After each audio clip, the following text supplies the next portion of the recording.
Gray Mirror number 3, Descriptive Constitution of the Modern Regime. It's a clerical oligarchy in the shell of a republic, by Curtis Yarvin, September 13th, 2020. Narrated by an artificial intelligence based on the voice of Orson Welles. Produced by Parker Banks at pbanks.net and youtube.com/pbanks. Americans are used to a constitution which is a constitution, half a holy document in a holy glass box, half a self-updating OS or blockchain contract. This 18th century dream of a self-enforcing sovereign definition, the rule of law, not the rule of men, weirdly anticipates computer science concepts from a quarter millennium later. Our Constitution is very important, but here is something strange. Britain does not have one. Yet when you go to Britain, you notice that the practice and principle of government there seems much the same as here. Lately, our inventive cousins have even conjured up a Supreme Court, but without any such thing as a constitution. Indeed, John Bull will sit there and tell you with a perfectly straight face that Britain has an unwritten constitution. What is this? A poem? A Chomskyan exercise? Has Bull, long stripped of the China trade, been smoking his own imperial opium? Maybe he is a futurist. Next, he will offer you a glass of dry water and some electric spaghetti. Unwriting the Constitution? In fact, Major Bull is a realist. He understands political science right better than thee, Brother Jonathan.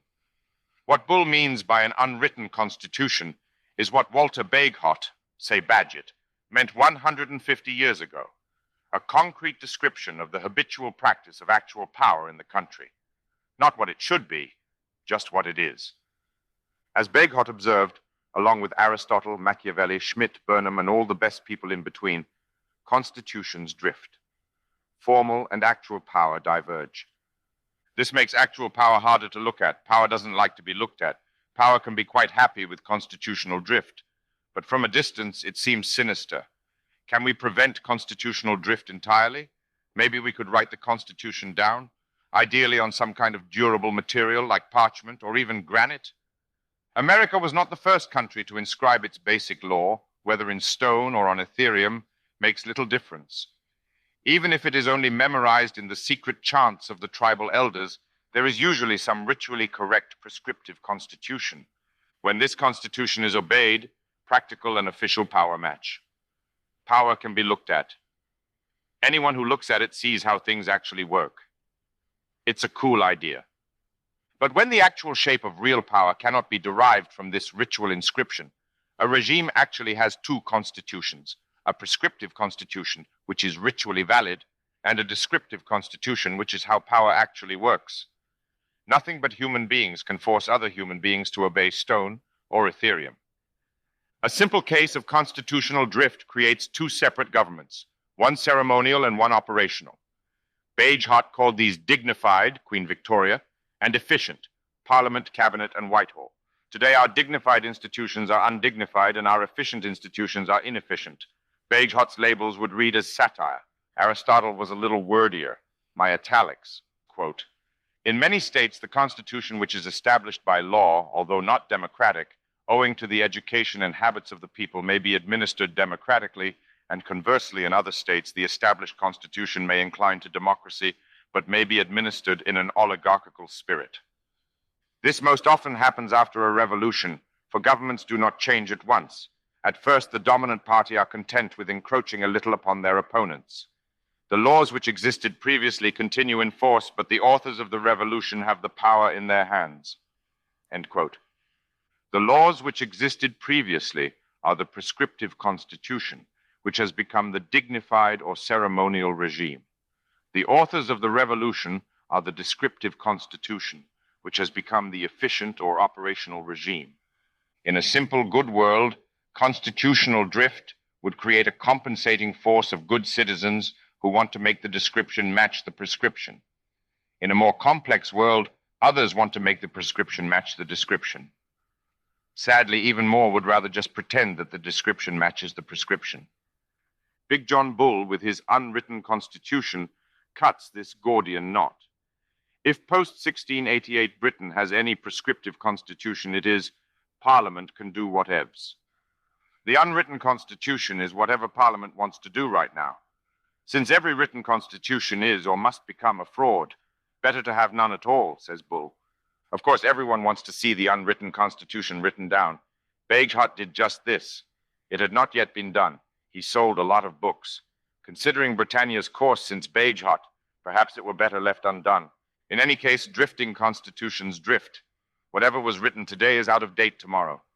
Bagehot would not recognize the descriptive constitution of Britain today. Bagehot would have to be kept away from knives and high windows. Sybil, or the two constitutions. The mission of this chapter is to write America's descriptive, unwritten constitution, or give at least a rough outline. Since this outline is very different from the parchment in the glass box, even with all amendments, it will use its own labels that no one uses. These labels will describe the actual patterns of habitual and professional command, obedience, and trust that define the power structure of an operational regime.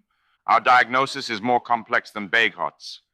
Our dignified and efficient organs are nor even distinct. Many are the same organs. Under the prescriptive constitution, they work one way. Under the descriptive constitution, they work another way. We do not have two governments. We have one government with two personalities. We'll call the prescriptive constitution the old republic or just the republic. We'll call the descriptive constitution the modern system or just the system. System is an extremely neutral word that can refer to any complex structure. Personally, system is dear to my heart because I was trained as a system software engineer. And the modern system is beautiful. How could it not be? Hasn't it conquered the world? Some of my critics are also great scholars of the Third Reich. They might notice that the Nazis used this same word system in kind of the same way. Dear scholars, tell your Uber drivers to stick to surface streets. Nazis invented the freeway. I will not let Hitler, who is dead, police my language. You shouldn't either. We will express the system's constitution using labels that no one else uses, much as an Englishman calls Livorno Leghorn or Bayern Bavaria. Livorno or Leghorn, all true pictures of the same city are the same. Fresh words see old truths with fresh eyes. Again, the system is the republic from a different perspective. The system is real just as the republic is real. The ceremonial processes of the republic continue in force.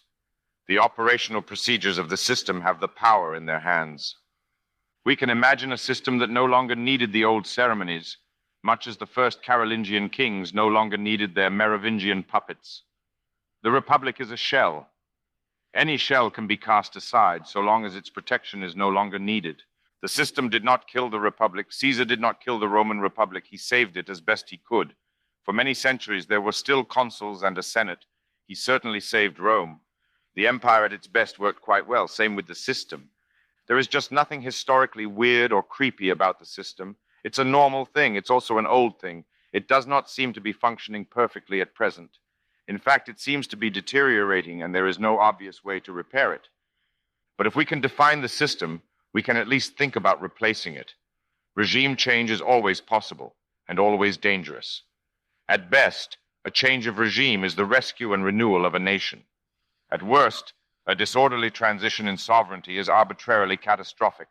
It is easy to imagine regimes far better than the system or far worse. Nor can we merely cast out the system. We cannot imagine a live republic no longer animated by this guest. All organs of the republic have become organs of the system. The republic without the system is an empty shell, home to neither snail nor crab. Since nature and sovereignty both abhor a vacuum, the republic is not a description of a complete and operational regime.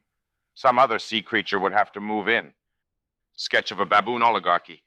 Let us sketch the modern system without worrying about our sketch's connection to either descriptive reality or the prescriptive republic. We will sharpen those lines later. We're just making a very broad, simple sketch of what this system is and how it works. Imagine we are visiting an alien planet of 6 armed baboon people and observing how they govern themselves. Later, we'll show how this baboon regime, like Montesquieu's Persians, is actually just like us. For now, they are alien baboons. What is the modern system? A regime. To start describing anything, a regime or a baboon, place it in a taxonomy of comparable forms. In the taxonomy of regimes, the system is a materialist clerical oligarchy. There are 3 forms of regime: monarchy, rule of one; oligarchy, rule of a minority; and democracy, rule of a majority. The system is an oligarchy. There are 4 forms of oligarchy: hereditary oligarchy, rule of nobles; military oligarchy, rule of soldiers, commercial oligarchy, rule of the wealthy, and clerical oligarchy, rule of thinkers. The system is a clerical oligarchy. A clerical oligarchy has an official doctrine. This doctrine can be polytheist, monotheist, or materialist. The system's doctrine, which we will call the dream, is materialist. It does not evoke any supernatural powers. These labels are neutral. There is nothing inherently wrong or right with oligarchy or monarchy or democracy.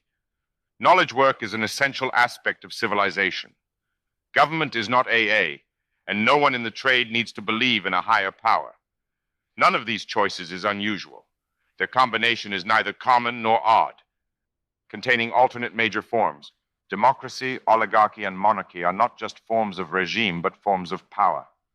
Every stable regime must either harness or contain all three of these forces. Since most regimes contain two and harness one, we classify a regime by the force it harnesses, but we must also watch for deviations from this simple pattern. Here is a broad and inaccurate description of how the system, an oligarchy, uses the shell of the republic to contain the competing forces of democracy and monarchy. We will work through this fascinating exploit in much more detail below. The form of government that the Constitution's text prescribes, that its initial leaders created, and that its citizens emotionally believe in today, is an elected monarchy. The republic, in one sentence. The voters elect the chief executive of the government who holds power for 4 years. Most Americans would agree that this is a simple but generally accurate description of their political system. They do realize that there are other parts. They think about those other parts much less. So both on paper and in the minds of its citizens, the republic is the alliance of democracy and monarchy, the two enemies of oligarchy. The system is not daunted. It keeps its friends close and its enemies closer. If the republic did not exist, the system would have to prevent it from being invented. It could be invented in many possible ways. It is hard to defend against many possible things, but since the republic does exist, only one actual thing must be disabled. The republic, any republic, is the alliance of voters and politicians. Power is a zero-sum game. If this alliance holds all the power, if the people, through their elected representatives, are absolutely sovereign, there is no power left for the system. Can the alliance be somehow weakened so that its power is less than absolute? This would create a vacuum which could admit an alternate form of power. The ideal level of legacy power is not zero, but epsilon, low enough that the republic cannot do any serious damage to the system, high enough that its elections still seem to matter. While this exploit protects oligarchy from democracy and monarchy, thus explaining how the system can exist, it is not otherwise fundamental to the system's operations.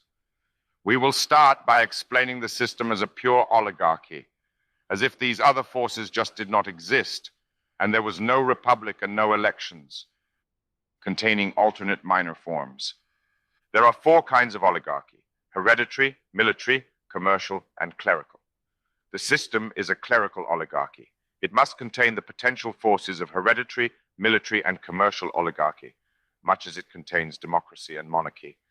No one can pretend that scions of great families rule 2020, but the other 2 alternate forms can be made very convincing. Let us show that they are actually well contained. There are always actual traces of all potential forces. It is easy to magnify these traces and mistake them for a regime. Convincing the audience to make this mistake, often by orders of magnitude, is a classic misdirection technique in political stage magic. If anyone can persuade you to see a kitten as a tiger, you will defend yourself by any means necessary from this ferocious man-eater. This is how you persuade good and ordinary people to become kitten killers. Even once all the kittens are dead, there is still some cat hair here and there, time to mount a 24/7 tiger watch. Meanwhile, the wolves are all around you. Your wife actually is a wolf. To check whether your descriptive analysis sees the right form of oligarchy, imagine you are a Bond villain, an enemy of the public with the most malign of intentions. Choose 3 elite institutions, 1 military, 1 commercial, 1 clerical. In your dark quest for total world domination, which would you rather infiltrate and capture with your secretly trained army of undercover agents? Since your only goal is absolute power, your choice will demonstrate the most powerful minor form. In America today, a Bond villain is obviously a Nazi. The institutions might be the Marines, Amazon, and Harvard. Since the rest of society does not change, you have to imagine not what a Nazi Amazon would want to do, but what it could get away with. What could the Nazi Marines get away with? What about the Nazi Harvard? We observe many structural constraints that would bar the Nazi Marines from any serious Nazi plans. It seems unlikely that they could even take San Diego and found a surf Nazi city-state. The Marines don't even have bullets. They would have to prevail by the arme blanche, the naked bayonet. Hard, even for Nazi Marines. And doesn't half the country already think of Marines as halfway to Nazis? Military government is such an obvious alternative to every civilian regime that every civilian regime wraps its military in 15 layers of rationally paranoid coup phobia. Why do you think soldiers and sailors on domestic bases don't have ammunition? As for the Nazi Amazon, Amazon delivers 2/3 of its own packages. Couldn't it deliver them in a swastika van with a snappy Roman salute? Hail Jeff and happy Prime Day? Just for this gesture, Amazon might lose a few subscribers. What that would do, or what more the organization could do to advance the Führer's agenda, is unclear. Fear of corporate fascism in the American intellectual narrative dates back to the Dearborn Observer and the business plot. This phobia, too, has grown stale, but it still works. The Nazi Harvard, however, look at the size of that endowment. Who tells Harvard what to do? No one. And since 1636, no one ever has. Certainly not Amazon, and certainly not the Marines. Nazi Harvard might become unfashionable because Nazi. On the other hand, power is habit. America has spent 4 centuries imitating Harvard. The world has spent a century imitating America. And universities were certainly a hotbed of the original Nazis. Put it this way, once Yale goes Nazi too, it's over. Who does Harvard tell what to do? Who doesn't Harvard tell what to do? Certainly Harvard knows what everyone should do, nor does anyone much want to displease it. The dominant form of oligarchy is the form that habitually commands the others and can always in some way punish them. Direct punishment is beneath Harvard, but maybe the Nazis could take over the Times as well. When Special Forces Liberty teams drag unpatriotic journalists and billionaires from their offices and educate them in the street, military oligarchy is in the ascendant. When no professor, priest, or policeman may prosper in his prospects until he pleases some cigar-chomping captain of industry, commercial oligarchy is the order of the day. Exercise for the reader. For a clerical oligarchy, what is the equivalent? Fundamentals of clerical oligarchy. All regimes past and present use intellectuals. The tribal shaman before history itself sits on his chief's right hand. 3,500 years ago, the monks of Amun run Egypt like a boss. The Emperor of China has his astrologers, his I Ching, his Board of Rights. The nerd is a human universal, and power draws him like a bee. The pathognomonic sign for clerical oligarchy is not just astrologers in government. That sign is astrologers whom no one can overrule. Of course, one man's astrologer is another man's astronomer. All clerical oligarchies speak ex cathedra. They make claims of institutional infallibility. See under Pope, the. Usually these claims are mystical and supernatural. In the system, they are material and philosophical, not entirely a novelty, but more common in East Asian history. A clerical oligarchy is sometimes called a theocracy. This word misleads in 2 ways. 1, it implies that clerical oligarchy requires a supernatural doctrine. 2, it implies that an abstraction, concept, or principle, materialist or supernatural, can rule. God cannot rule. Man can rule in God's name. Science or freedom or equality or patriotism cannot rule. Man can rule in the name of these abstractions or others. Theocracies are good at pretending that an abstraction rules, or even that no one rules, since, like all oligarchies, they do an excellent job of spreading and diffusing personal responsibility. The modern system may be the historical world champion of apparently not existing, though its stealth finish has been picking up some scratches. A system without responsibility is a system without accountability, and even worse, power corrupts. Even if the institutions of an oligarchy were infallible before power fell into their hands, they will still rust rapidly in its harsh chemical bath. From an engineering perspective, the main advantage of clerical oligarchy is its great robustness and stability. Its main disadvantage is that it corrodes badly in the medium term. In only a century, its performance can become very weak, but it remains stable. This creates an unpleasant situation of poor and deteriorating yet robust governance. You are here. In general, these situations are only resolved, as often in eunuch-plagued China, by a reinvention of monarchy. Possibly the emperor has already been born. General architecture of the regime. A descriptive constitution describes all organized human action in the country. Since organization is government, no organization is outside the constitution. Since all power is organized, a constitution that describes all organizations runs no risk of missing a nexus of power, the most serious error in a descriptive constitution. We divide the system into four great organs, in ascending order of power: the castle, the factory, the bureau, and the cathedral. Later, we will add a fifth, the show. These organs are not organizations. They are categories of powerful or potentially powerful action. Each has its own purpose, its own structure, and its own principles. As the system exists in the real world, it is complex, historical, and flawed. Here we describe not this instantiation of the ideal, but the ideal itself. For clarity, everything in this sketch is presented as if it existed and was perfect in real life. Castle, centralized security by mission. The castle is security, all uniformed military and sworn law enforcement institutions. The castle operates on the mission or command principle, Auftragstaktik, required by armed operations. Your commander gives you a mission. You have a budget of human and material resources. Your job is to carry out your mission by any acceptable means. Your commander tells you what hill to take, not how to take the hill. That's the ideal anyway, and it is certainly the best way to run an army, or many other operations. Again, the castle is the weakest subsystem.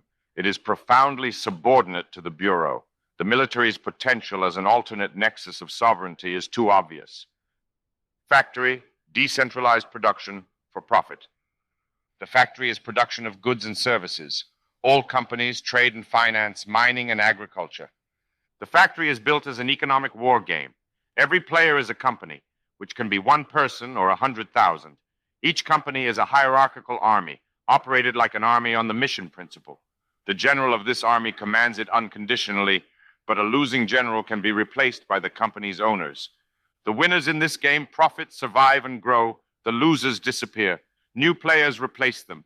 The factory is a ruthless evolutionary swamp of warring city-states like the Bronze Age Aegean.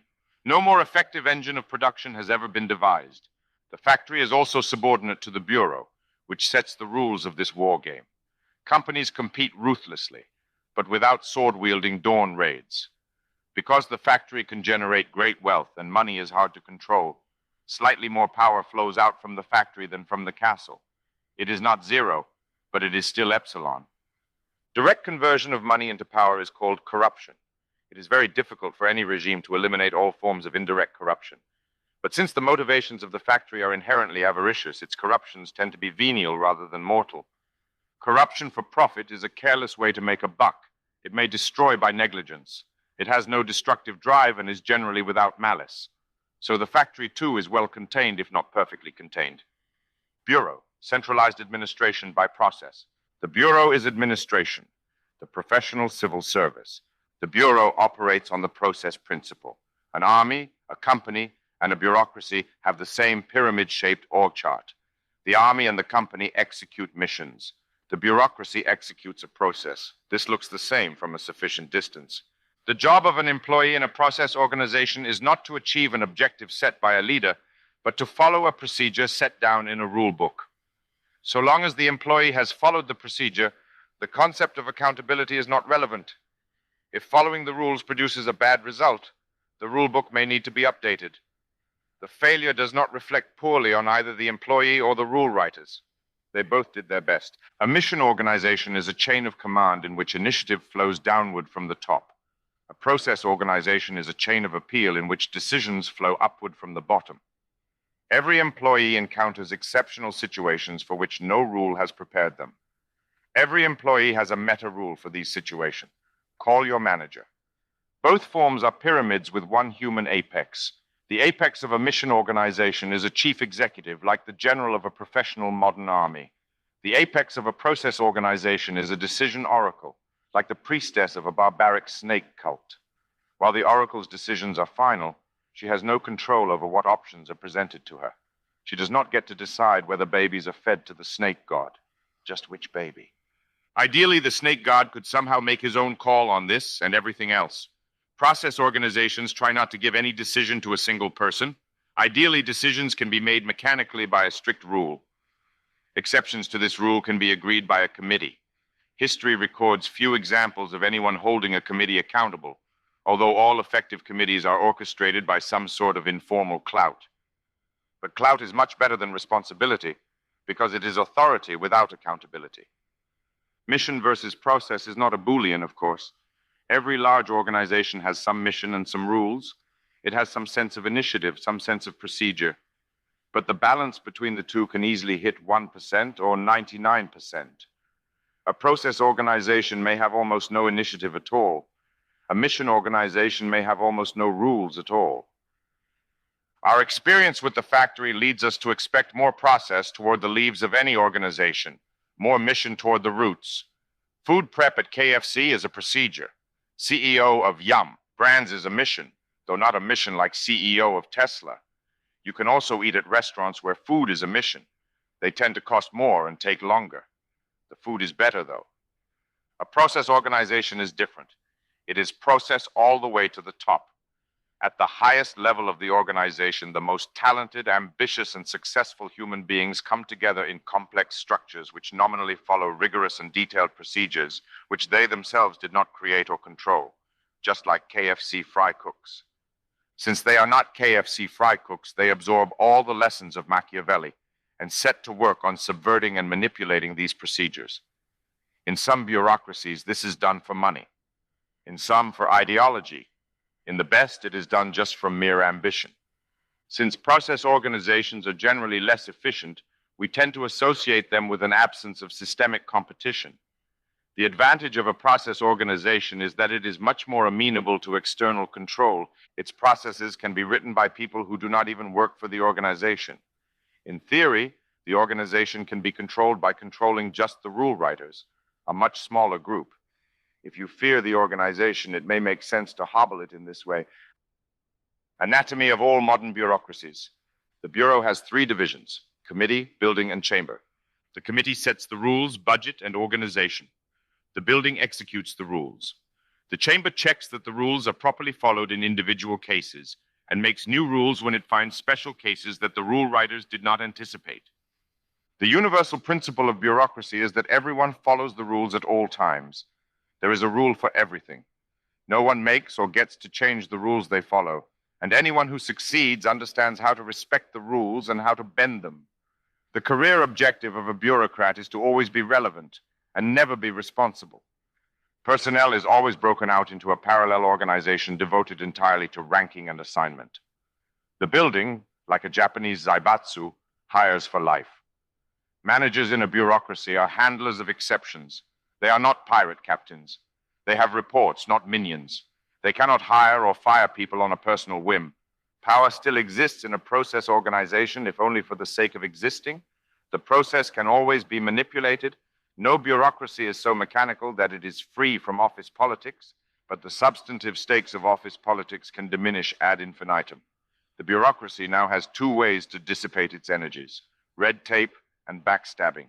Anyone who thinks a process organization can be turned into a mission organization is dreaming. The Bureau is what it is. It is not all bad. It will always be what it is, a bureaucracy in which decisions flow upward. Cathedral. Decentralized knowledge by prestige.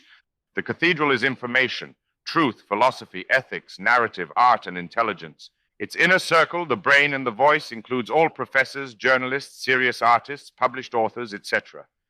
Its outer ring, the conversation, is the whole upper social class. Its funding division, the foundation, is the whole upper economic class. Its teaching division, the school, gets to indoctrinate almost everyone for over a decade. And its doctrine, the dream, defines good and evil for all decent people. The importance of the cathedral is defined by its monopoly on legitimacy. A school which is not the school is not educating. A voice which is not the voice is not informing. A brain which is not the brain is not thinking. There is nothing legitimate about miseducation, disinformation, or unreason. Prestigious information passes from brain to voice and voice to conversation. This process is subtle enough and its product is of high enough quality for the conversation to believe it is actually making up its own mind from filtered inputs.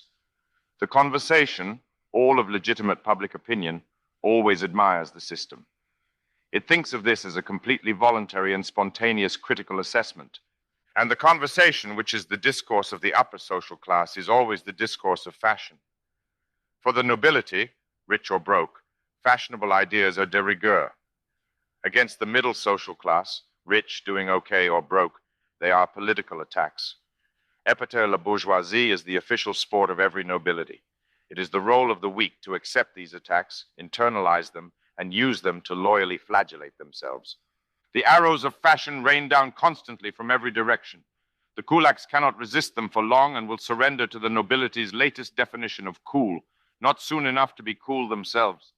Soon enough for this victory over themselves to be expected and taken for granted, and some new demand for further coolness launched. And hell will freeze helium before the kulaks convince the nobles of anything at all. Even the truth will have a rough time if the kulaks somehow get hold of it first. This may seem like a brutal process, but frankly, isn't the nobility usually right? Aren't nobles just cooler, better people? They certainly have higher IQs. The best of them are in the cathedral. The rest at least hold cathedral ranks. Surrender, chuds. The anatomy of prestige. The cathedral has 5 divisions: the brain, which produces truth; the voice, which produces true stories; the school, which produces real education; the conversation, which produces informed opinion; and the foundation, which gives truth power. The cathedral operates on the principle of prestige. Prestige is informal reputation. Informal reputation is the best and most powerful kind of reputation because no formal process can affect it. Neither the cathedral nor any of its divisions is in any administrative sense one organization. Each division is a constellation of independent offices. Every officer in any office of the cathedral also has a personal prestige. The office's prestige rubs off on the officer and vice versa. The brain, as senior division, reserves the right to formally license offices and award ranks.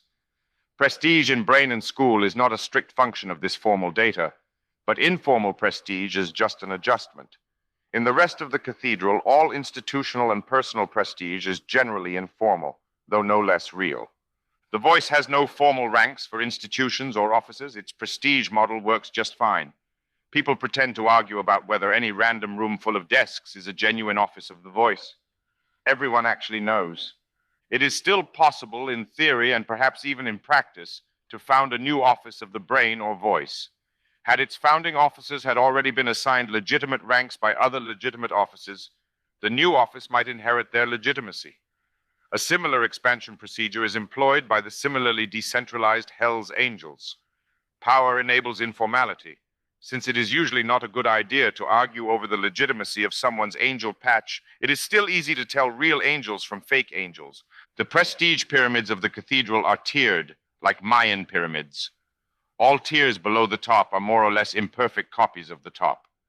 Relegation or promotion is almost unheard of. Even ranking changes within a tier are rare. Anything is possible, though, so everyone still works hard, especially at the top. The equation that holds the cathedral up is the stable marriage of prestige, talent, and legitimacy. The most prestigious tier is the most legitimate, so it is the most powerful. So it attracts the most talented and energetic personnel. So its work is the most impressive. So the world trusts it the most. So it is the most prestigious. Although there is no objective accountability in this cycle, it passes easily for merit. Every definition of legitimacy is circular, contingent, and/or autocratic. Power can never be justified from first principles. Some institution is always unaccountable. Funding prestige, power cannot be sold, at least not directly. Cathedral offices can be funded in almost every different kind of way. Some are funded by taxes, some are profitable businesses, some have endowments, some get foundation grants, some charge subscriptions, some solicit donations, some leech off corporations. An office's source of funds or financial model, or whether it is or is not officially part of the government, does not seem to have a strong effect on its prestige. Because they produce information, and nothing is easier to steal, brain or voice offices not funded by tax streams always exhibit a certain level of economic insecurity. But if both brain and voice were somehow utterly destroyed, perhaps by mighty forces not supernatural but financial, the foundation would resurrect them. The foundation does not have more money than God. God is also somewhat older. Just as there are brains and voices, there are foundations which are not true parts of the cathedral. They have zero prestige by definition. They are just taking advantage of a loophole in the law. As in most of the cathedral, the boundary of legitimacy is not formal, but it might as well be. The doctrine of synoptic infallibility. It is easy to see why the cathedral is infallible. Infallibility comes from the brain. Everyone trusts the brain. If the brain is infallible, everyone is. The brain is infallible because it has the smartest, best-trained people, and it has no single points of failure. At the top tier of the brain is not one office, but maybe 10. God, to chastise just the top few tiers, would need hundreds of independently targeted asteroids. It seems that oligarchies are the best of all worlds. They are both stable and redundant. Individuals and institutions make mistakes. The wisdom of crowds averages them out. All is for the best. In this, the best of all possible worlds. It is easy to see something wrong with this argument for infallibility. It relies not on the geographic or organizational variety of the brain, but its philosophical variety. An intellectual sample is not valid if its data points are not intellectually independent. The case against the cathedral begins with one observation. It is, as biblical scholars say, synoptic. Like Matthew, Mark, and Luke, it likes to agree with itself. The cathedral has more than 3 apostles. It has an enormous number and variety of offices. But all its priests are watching one movie. We can call this synoptic doctrine the dream. The whole brain can be wrong about something at the same time in the same way. Then the whole system and the whole country will be wrong. This is how we know that the dream is either a shortcut to perfection or a shortcut to perdition. And the cathedral is either the answer to human history or a cancer on it.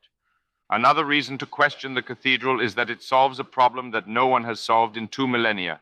Quis custodiet ipsos custodes, who shall watch the watchman? Since the cathedral is accountable to no other organ, no one is watching it. The brain does not need to be watched. It watches itself. It is always watching itself for errors, catching those errors and correcting them. Its polycentric structure keeps those errors from growing so big that they catch and correct the truth before it corrects them. In short, the brain is inherently right, or as right as possible. The cathedral does not need a watchman. No one can overrule the astrologers. This is right and true and good because the astrologers are actually astronomers.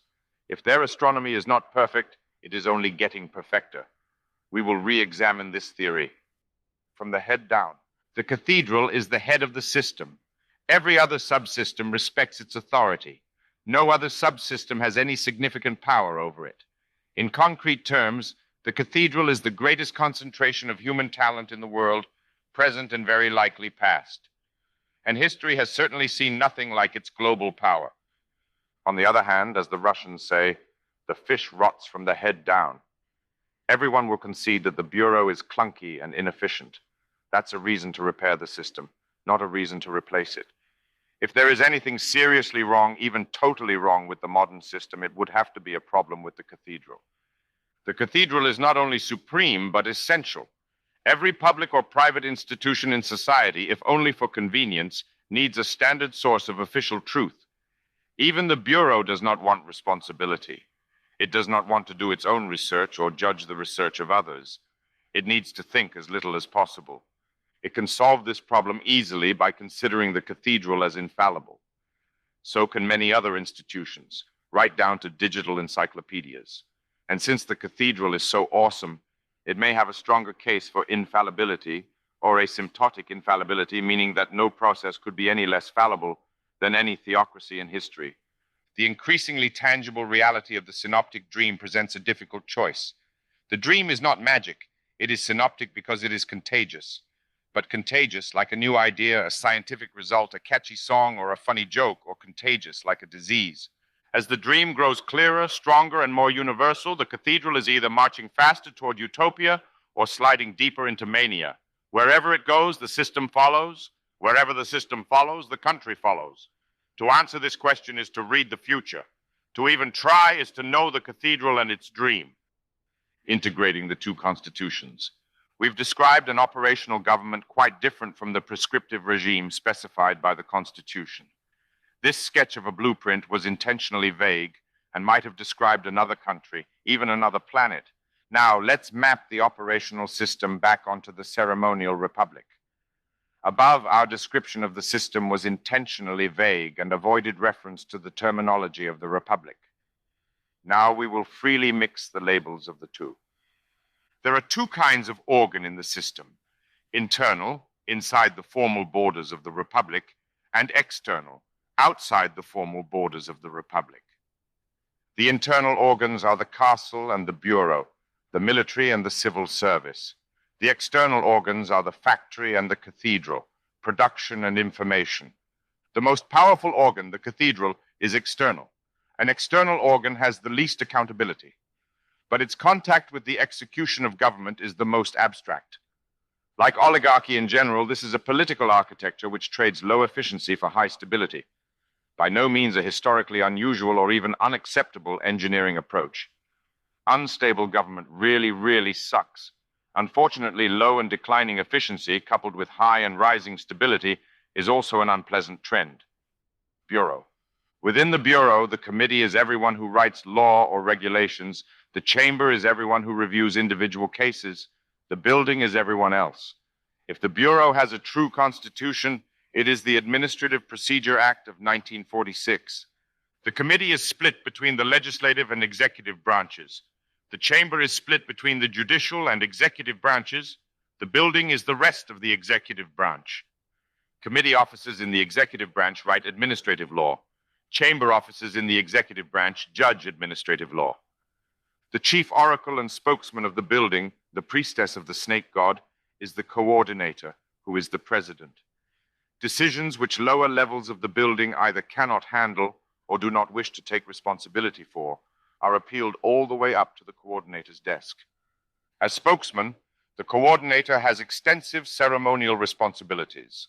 As oracle, the coordinator makes a continuous flow of important decisions, generally presented in the form of 3 boxes, the middle box of which is always right. If the building had to run without a coordinator, it could always check the same box and always be right. Castle. The castle is everyone in the government who uses or orders the use of weapons, everyone with a military rank and law enforcement officers.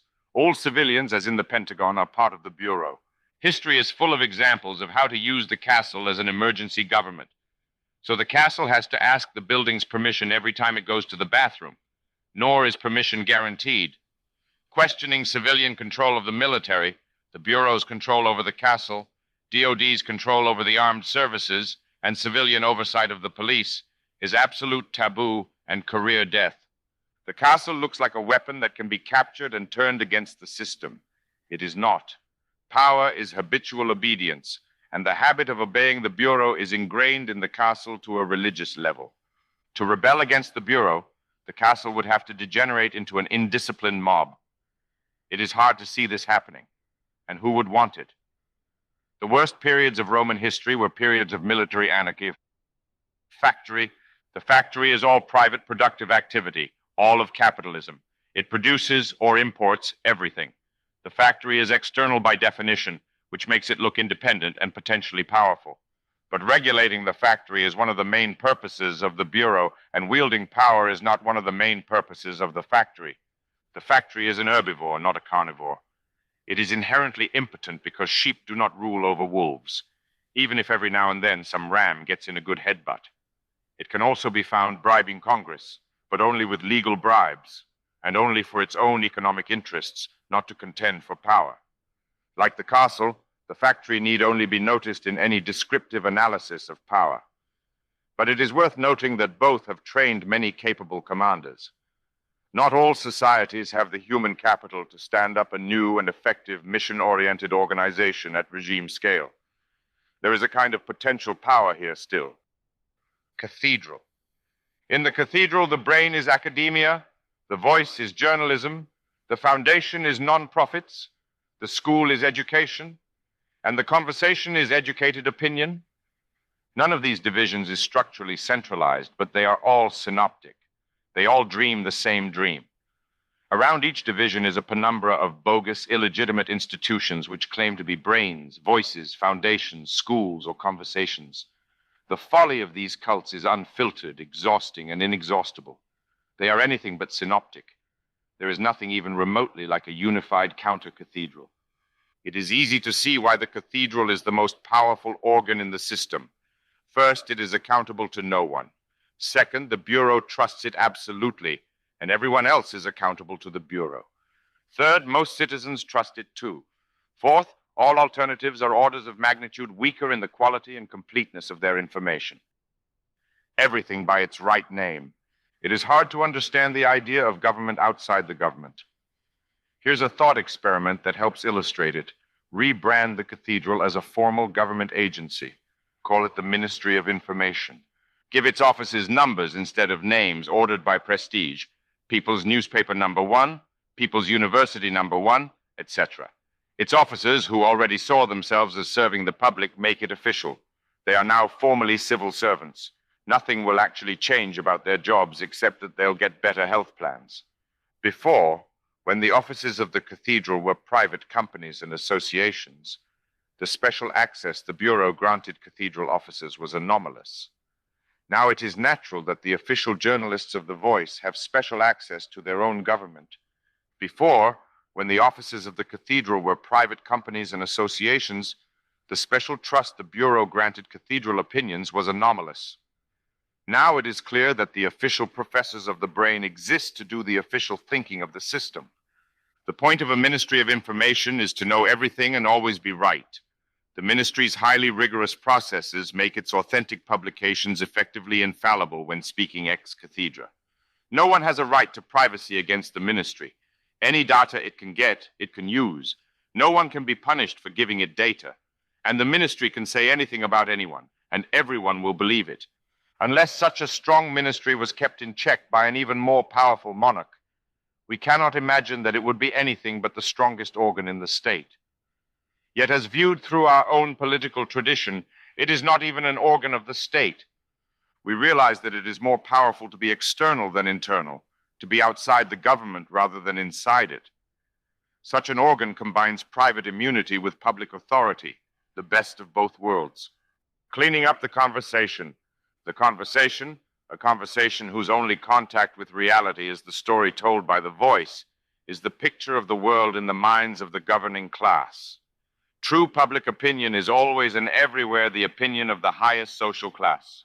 Below the conversation is a sub-conversation, various unfiltered rumors spread by hooligans, grifters, trolls, and enemy spies. This populist democratic sub-conversation is a kind of cultural syphilis which the future must eradicate. Society does not in any way benefit from uninformed public opinion. Fortunately, genuinely informed opinion is always and everywhere more fashionable. Everyone in the highest social class believes in the voice because the voice is official. It is the voice of power.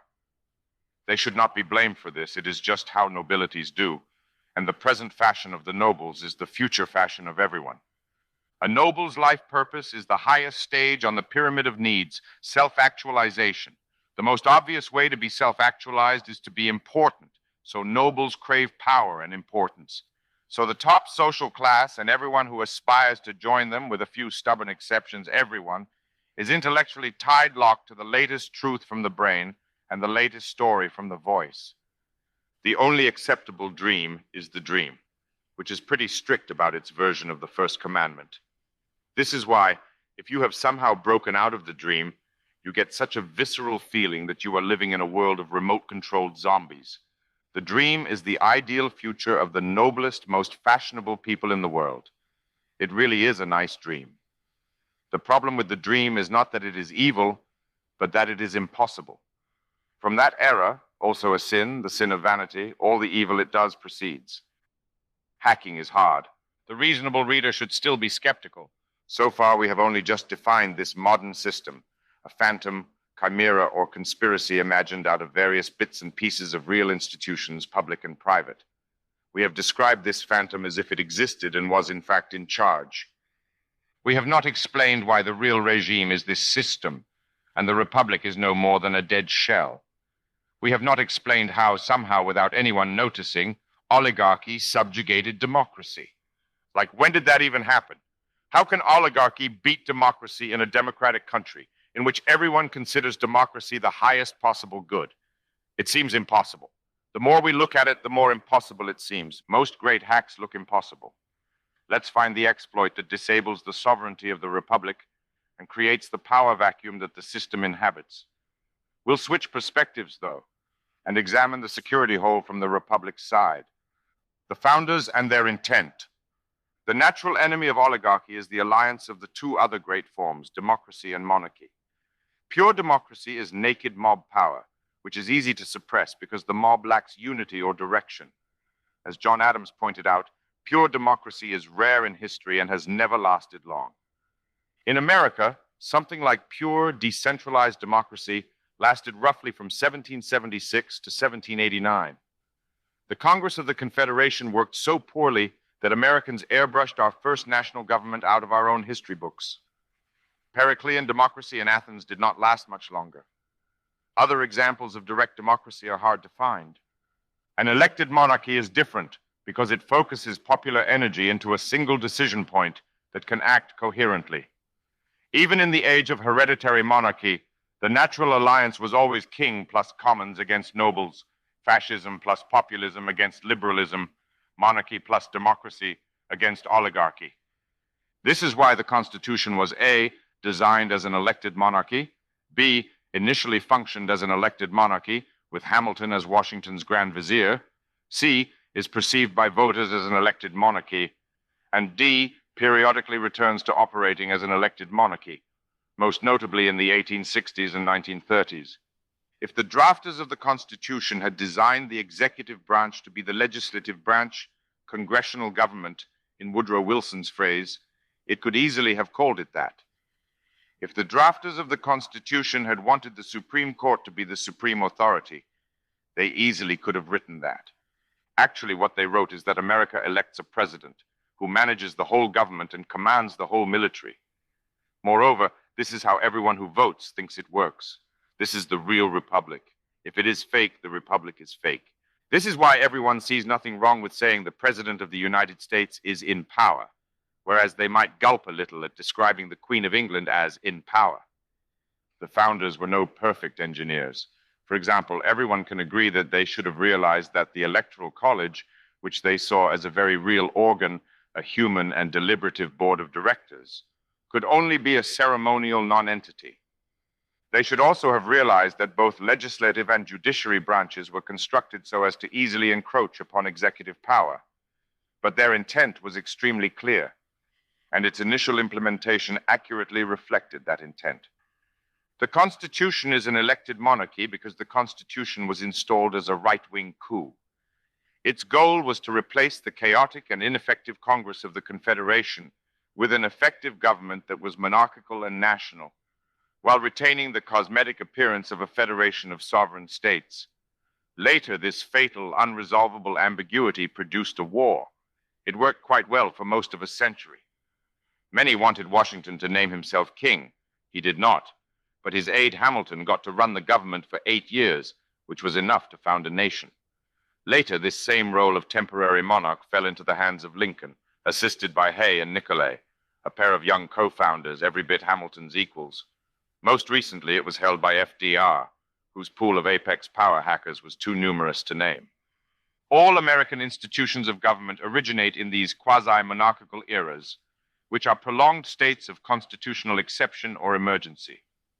The president becomes the chief executive of the executive branch and governs it like an army or a company by command. Whole agencies may be created, reconstructed, or destroyed. Immense responsibilities are held by 29-year-olds. The whole government is a startup. The whole government is no longer a startup. But the words we use project this image, and it is a convincing image, since it used to be real.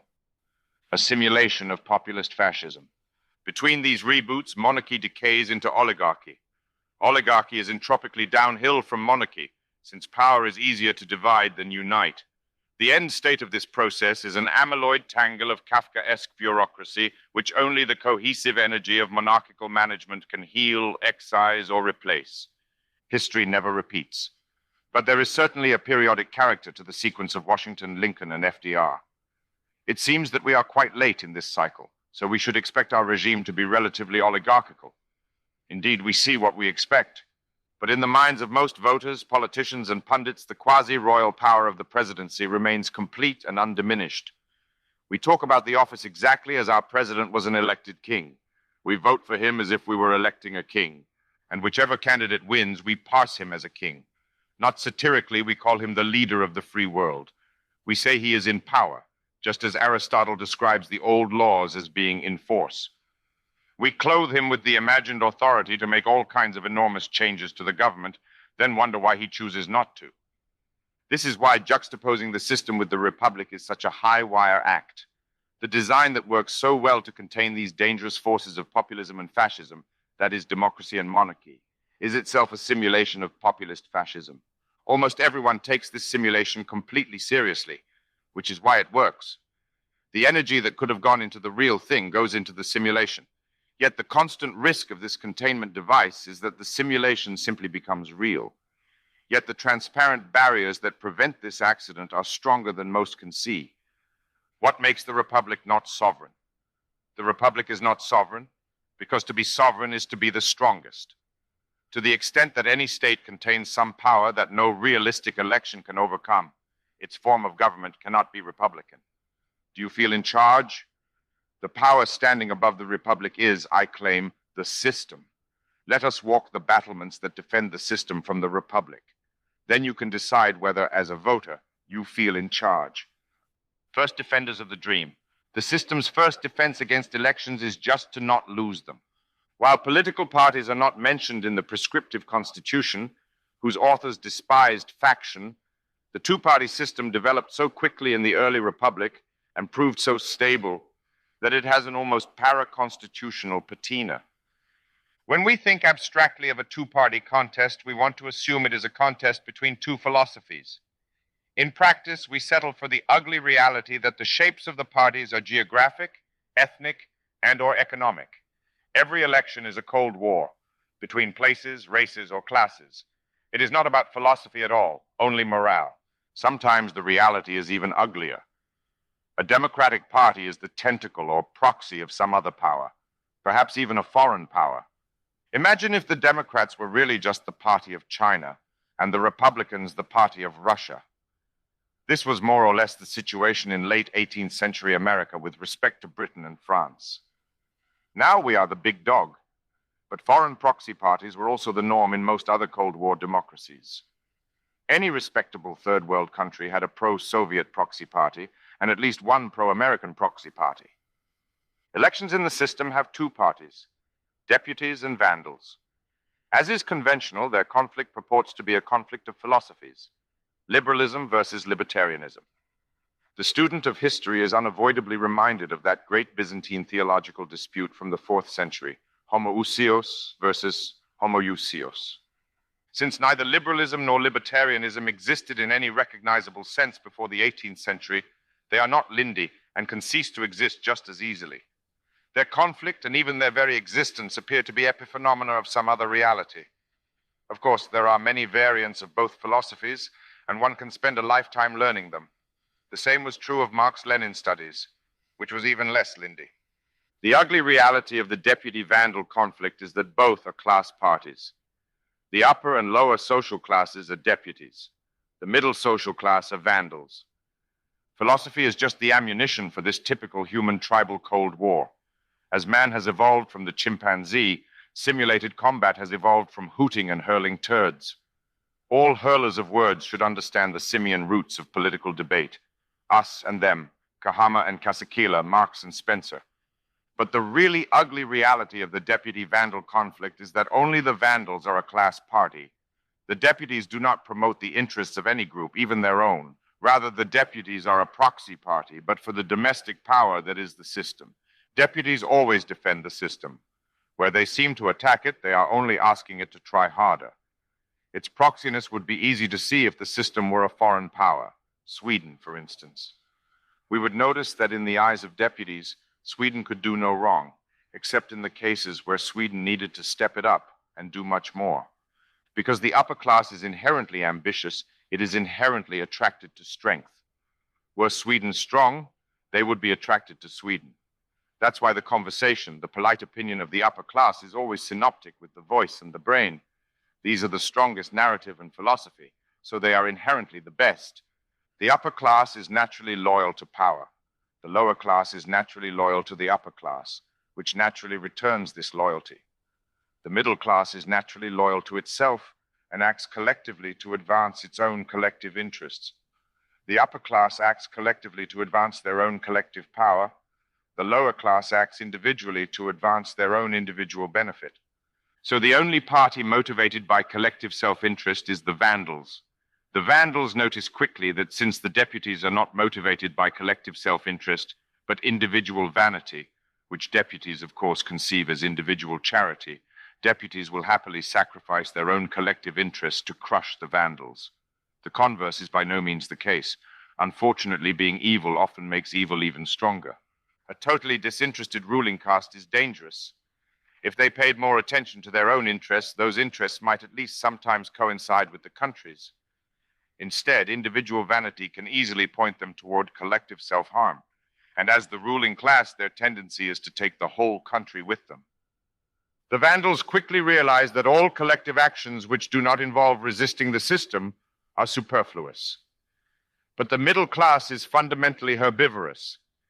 Since they act collectively to advance their own collective interests, not for power and glory, they will not happily sacrifice their own interests for a glorious victory. So they lose, and their interests lose too. It's hard out there for a kulak.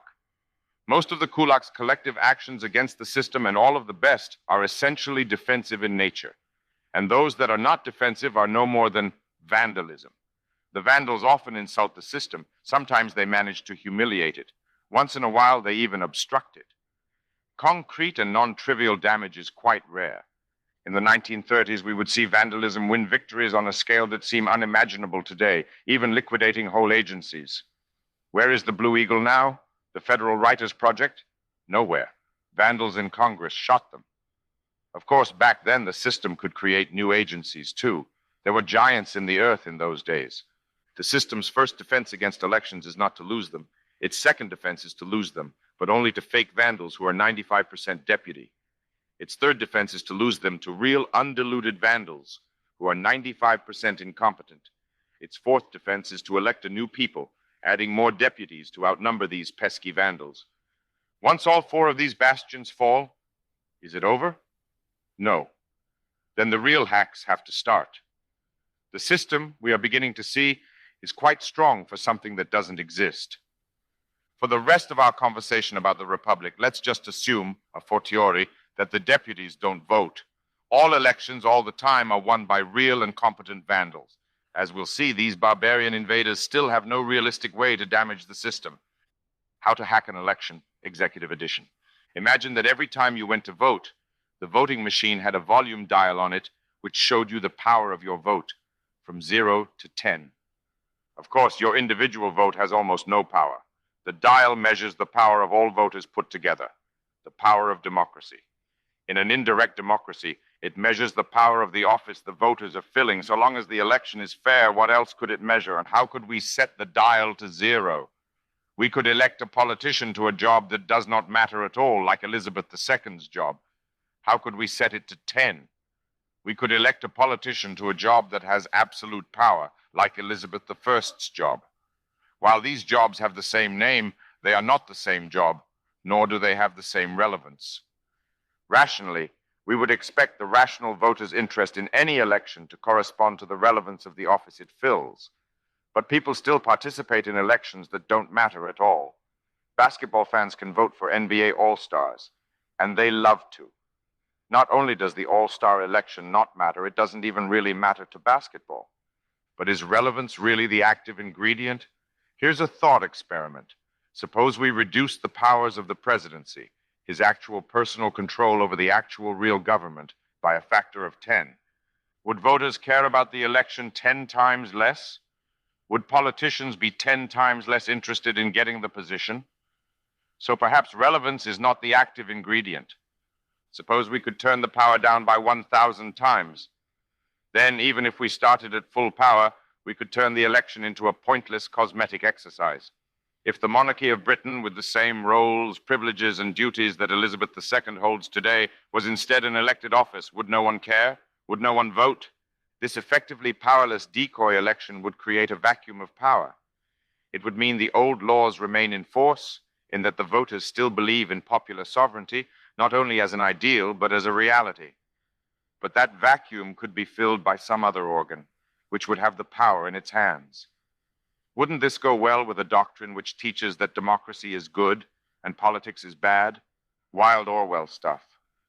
Americans still really care about who gets to be president. Presidential candidates also care. NBA fans and NBA players both care a lot about who gets to start in the All-Star game. It's easy to assume that means the dial is set to 10. Objectively, is it?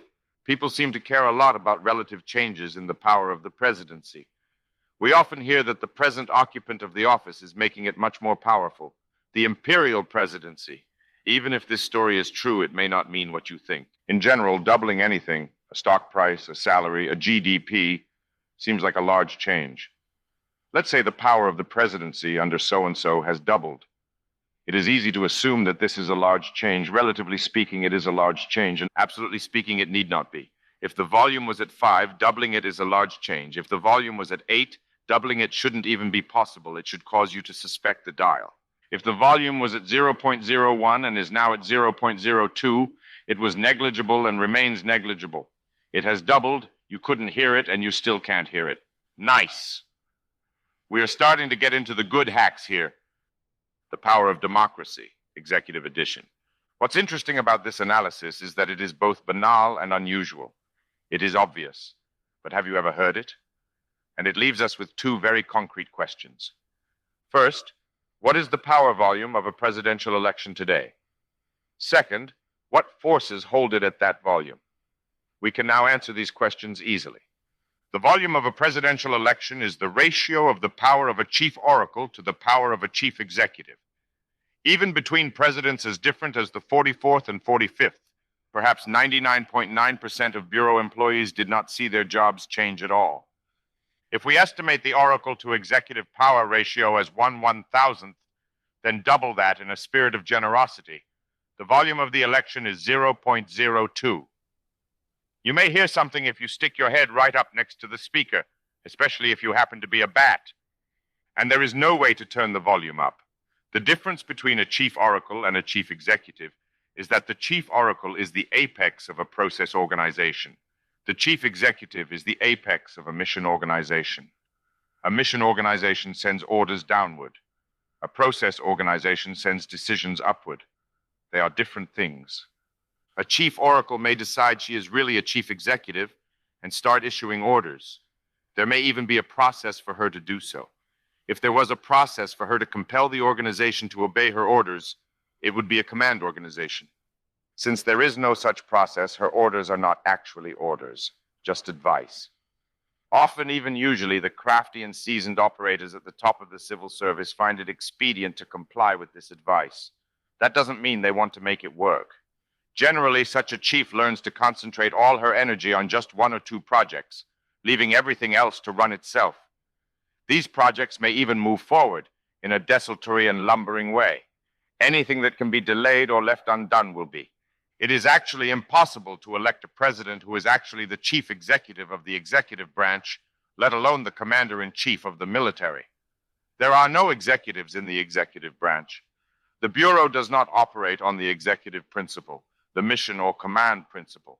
It operates on the process principle, the bureaucratic principle, and its president can only be a chief oracle. It is not even possible to make a process organization into an executive organization. If it is possible, it is an autistic feat of wild genius, like building a working space shuttle out of Legos. And it certainly cannot be done incrementally. If you are running a liquor store and you decide you would rather run a Moroccan restaurant, you close the liquor store and remodel the space as a Moroccan restaurant. You do not morph your liquor store gradually into a Moroccan restaurant. So not only is a presidential election not real, there is no way to make it real. Not only is there no legal way to make it real, there is no extra-legal way to make it real. Since all the processes of the executive branch are dictated by law, and this law is written by the legislative branch, anyone who believes in this law, which is everyone, believes the president is the chief oracle of the legislative civil service, as surely as if this was actually written in the Constitution, which obviously it is not. But even if the president could use some extra legal power to break this law, he could still not turn the civil service into an executive organization. so he would still not be a chief executive.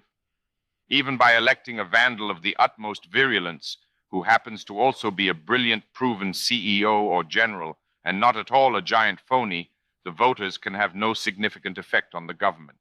You might as well enter the world's best jockey in a rodeo. He knows a lot about winning a horse race and nothing about staying on a bull. Any new vandal administration realizes by March that its only real goal is to remain on the animal, which means keeping its popularity, since vandalism is populism.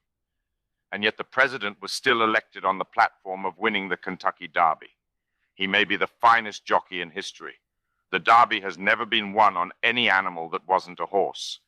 He will have to keep his popularity while disappointing his fans.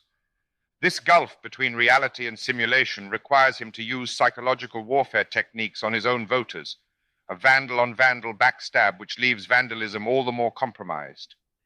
It is a small step from this noble lie, whose purpose is at least glorious, to mere ignoble grift for money. Everything about vandalism is a trap, and this is how the system contains the menace of populist democracy, which at the bottom end peters out in a mist of peasant fantasies and Chumbok's goji berries. Breaching the containment, executive edition. And yet, at the highest absolute levels of political energy, this logic may break down. The energy levels needed for this breach are still orders of magnitude above any level currently available, so this conversation should excite neither hope nor fear.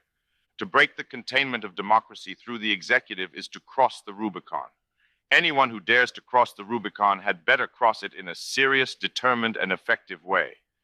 They cannot just sit down on the far bank and start fishing. They have no time to think about where to go next. Crossing the Rubicon is not a complete act. That stream is not crossed for its own sake. It is crossed on the way to somewhere. Suppose a vandal candidate is so virulent a vandal that while campaigning, he promises that if elected, he will declare a state of emergency rule by decree for 4 years.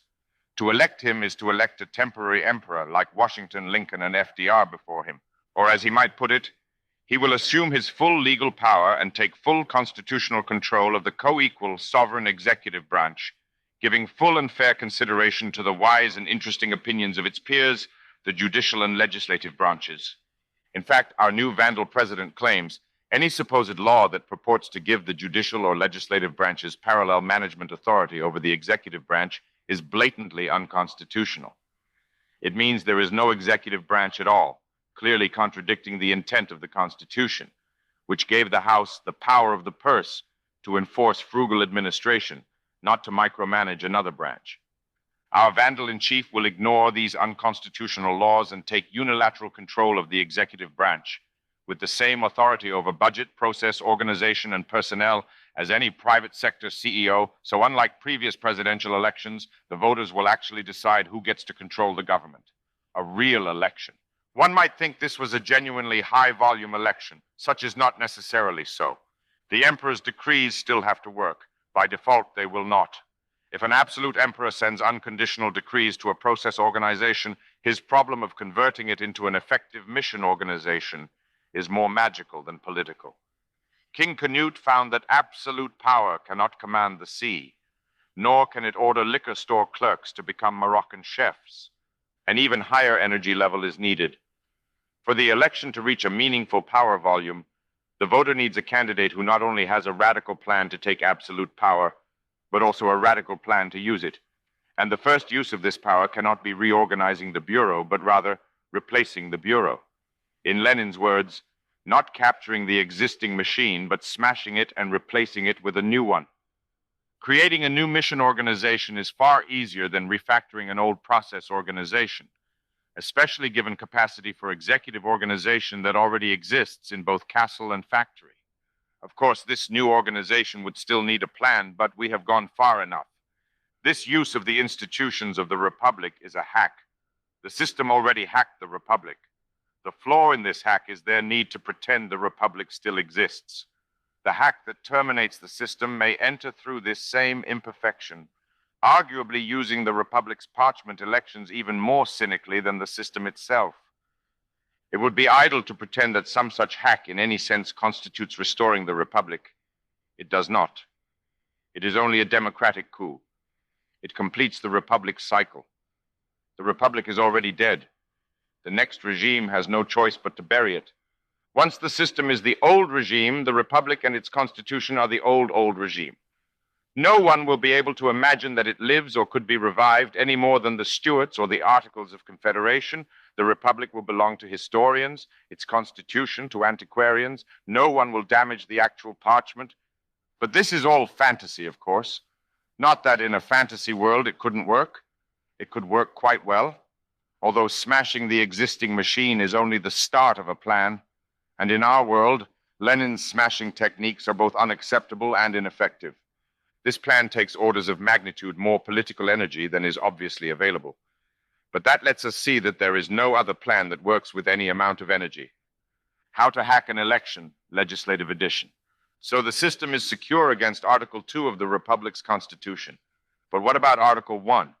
Democracy is still out there trying to kill our beautiful system. It was easy to talk about the presidency as if it was the only election anyone cares about. It is certainly the only election anyone gets emotional about. Everyone cares about the Article 2 election, which does not matter. Hardly anyone cares about the Article 1 election, which does matter. From a hacker's perspective, this is just lovely. The Article 1 election matters because it elects Congress. If you want to sound like an insider, say the Congress. Congress, the committee, matters because it writes the rules for the building. Since the building is a process organization, power does not flow upward to its oracle. It flows to its process writers. The process writers are Congress, for true legislation, plus agency regulators, using authority delegated by Congress. As a young Woodrow Wilson put it, the actual form of our present government is simply a system of congressional supremacy. Again, the executive branch is the legislative civil service. Since the judicial branch has taken to legislating, it too has joined the legislative civil service. System jargon. The committee is true lawmakers plus administrative rulemakers. The chamber is true judges plus administrative judges. The building is all other civil servants. The coordinator is the building's chief oracle. With Congress's consent, appoints one layer of sub-oracles. Without its consent, an even deeper layer of sub-oracles. None of these Schedule Cs, a few thousand of them, are necessary for the operations of the Bureau. The permanent civil service can easily run itself. Anyone who has a coin in their pocket has an oracle in their pocket. Nothing too awful will go wrong if all high-level agency decisions in USG are made randomly. At least nothing that isn't going wrong already. When in doubt, do nothing, is also an excellent rule well known to all bureaucracies. It would be going too far to say that Article 2 politicians and their appointees cannot affect the Bureau at all. They cannot affect it much. Certainly the political layer has no reliable and direct way to compel the permanent civil service to obey it. Appointees do have more power to obstruct change. Not changing is the default mode of bureaucracy, but power is conserved.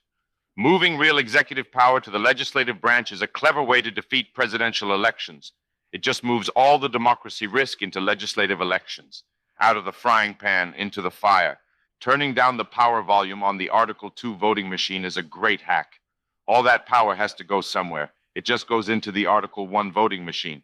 So when we look at that dial, it looks like it is turned up to 10. Congress can do anything. Let's use our Nazi test again. If Americans were so foolish as to elect a congressional supermajority of Nazis, this Congress could legally turn America into a Nazi country. A Nazi president would at least have to figure out how to break the law. If the legal and customary power of the office is the power of the voting machine, the Article 1 machine works, or so it would appear. From the system's perspective, Congress is a huge security vulnerability. From the Republic's perspective, Congress is the last bastion of operational democracy. Congressional elections are free and fair. Whoever wins them really does control the country. There is no more objective definition of democracy. Could all this theory just be wrong? Could the sovereignty of the Republic, like some coelacanth, be found alive and well in some deep legislative trench of the Potomac? Alas, when we look more closely at this subsystem, we start to pick up anomalies. The hackers have been here too. Back on the hacker's trail. Here are a few anomalies that conflict with the hypothesis that Congress is actually a functioning Republican institution, a living fossil of real 18th century democracy. This catalog is by no means exhaustive, but we will try to stop once it gets tiresome. The first anomaly is that almost no one has an emotional attachment to congressional elections in the same way that almost everyone attaches to presidential elections. Again, everyone cares about the elections that don't matter, rather than the elections that do matter. These low engagement elections are therefore decided by unlovely and unreasonable factors, like who can afford the most lawn signs. The second anomaly is that this state of emotional disconnection from Congress is durable. Its cause is a durable trend, the decline of geographic community. Obviously, the architecture of geographic representation was designed for a world in which local societies mattered. Not only did everyone know their neighbors, everyone had some kind of human relationship with local patrons, boosters, or celebrities, the kind of prominent patricians who would become senators, or rabble-rousing orators who would become representatives. In our century, there is no such thing as a local celebrity. Geography is meaningless. Where you live is just the GPS coordinates where you park your car. Hardly anyone even knows their neighbors. Congressional districts might as well be apportioned by the first two letters of everyone's name. The third anomaly is that Congress is in practice elected for life, or close to it. This could indicate that Congress is popular and successful, and most congresspersons are so well chosen that their constituents remain happy with them. Or it could mean that incumbents can raise more money and afford more lawn signs. Since 2006, congressional incumbency rates are typically above 85% for the Senate, with a low of 80% and a high of 93%, and 90% for the House, with a low of 85% and a high of 97%. Yet since 2006, Congress has held a public approval rating generally between 20 and 30 degrees Fahrenheit, with a low of 9 and a high of 39. These numbers say that while everyone is full of warm tropical fuzzies for their own congresspersons, their emotional connection with the whole institution is cold enough for ice fishing. WTF? Whatever this anomaly indicates, it is not a healthy democracy. Something's not right. The fourth anomaly is that even when some plucky underdog steals a House or Senate election from an elder statesperson, they capture a small fraction of the clout they kill. Some old person has to retire involuntarily. His seat is empty, but it is just a seat. That seat always has the same power in votes on the floor. But meaningful votes on the floor are rare and rarely of real consequence. What matters is votes in committees. Institutions defined by rules that are no more than customs and go unmentioned in the Constitution. Also unmentioned in the Constitution are the seniority practices of these committees, which dictate that the plucky, bright-eyed freshman underdog has to start at the absolute powerless bottom. We can search not just the Constitution, but all the writings of all the founders ever, for any idea of any such Venetian gerontocracy. Here it is. Why is it? There are not 100 Americans who could even try to justify this incredible system. The fifth anomaly is that neither individuals nor parties seem to matter that much. Certainly the balance of power in Congress shifts when control of the House and Senate shifts between deputies and vandals. It also shifts when the White House shifts because of the veto. But these are subtle changes which rarely affect more than a small percentage of what a Congress does. And what a Congress touches is, of course, the tiniest fraction of what the government is actually doing. Everything the government does is ordained by Congress or by administrative rulemakers in the agencies to whom it has delegated that authority. Congress could do anything or change anything. Not even the Supreme Court could object. Congress can impeach it. A congressional supermajority has the purest, most Schmittian sovereignty. A congressional majority, especially plus a coordinator, is close. Yet Congress changes almost nothing. The elections are free and fair. Everyone's vote says they are perfectly satisfied with Congress, although their voices say they are not. Congress's votes say they are perfectly satisfied with the government as it is, though surely not one of them would make that claim, nor would many voters. Again, WTF? In 2017 and 2018, all three branches had vandal majorities, with a coordinator who spoke in some of the stormiest vandal rhetoric ever used. You may have been informed otherwise, but the substantive changes to government were objectively microscopic. Almost everyone in the USG was doing the exact same job in 2018 as 2016. A well-blinded historical analysis would have some difficulty determining the party in power on the Hill from its legislative record and very little luck in deriving it from the operations of the government, let alone the actual condition of the country. So Congress is behaving exactly as if it was under some invisible constraint. It is probably not the Freemasons, the Elders of Zion, Q, or those pizza people. It is probably something more banal, and I claim it is. But a constraint is a constraint. We have found enough anomalies that we know something here is very strange. There are plenty more, but they would be superfluous. We need no further objections to the old story. We need a new story. What the heck is up with Congress? True history of a legislature. Both House and Senate were designed to be deliberative parliamentary institutions that formed one opinion from the dynamic consensus of many strong-willed and independent-minded statesmen. In the 18th century, even the existence of political parties, faction to the founders, was considered a corruption of the Constitution. This vision of a parliamentary body was, of course, built on the experience of the last century of Parliament itself, which was the history of these schismatic Englishmen. A party is not meaningful without the concept of party discipline, which implies that its members are subject to some constraint above their private judgment, wisdom, and honor. A parliament which decides by counting party hats is already most of the way to a non-parliament. There is no real parliamentary deliberation in Congress today. What actually happens to Mr. Smith when he goes to Washington, whether as deputy or vandal, is that he faces the same choice given every politician in the show, whether to play ball or be a maverick. A maverick president will find himself constantly bombarded with fireballs, which disappear as soon as he follows the real rules. Unless he is an absolute madman, this behavioral conditioning rapidly teaches him to behave. A maverick congressman or senator is just ignored, a backbencher in the British parlance. Sometimes a consistent record of good behavior can bring a man back from this purgatory, but usually not.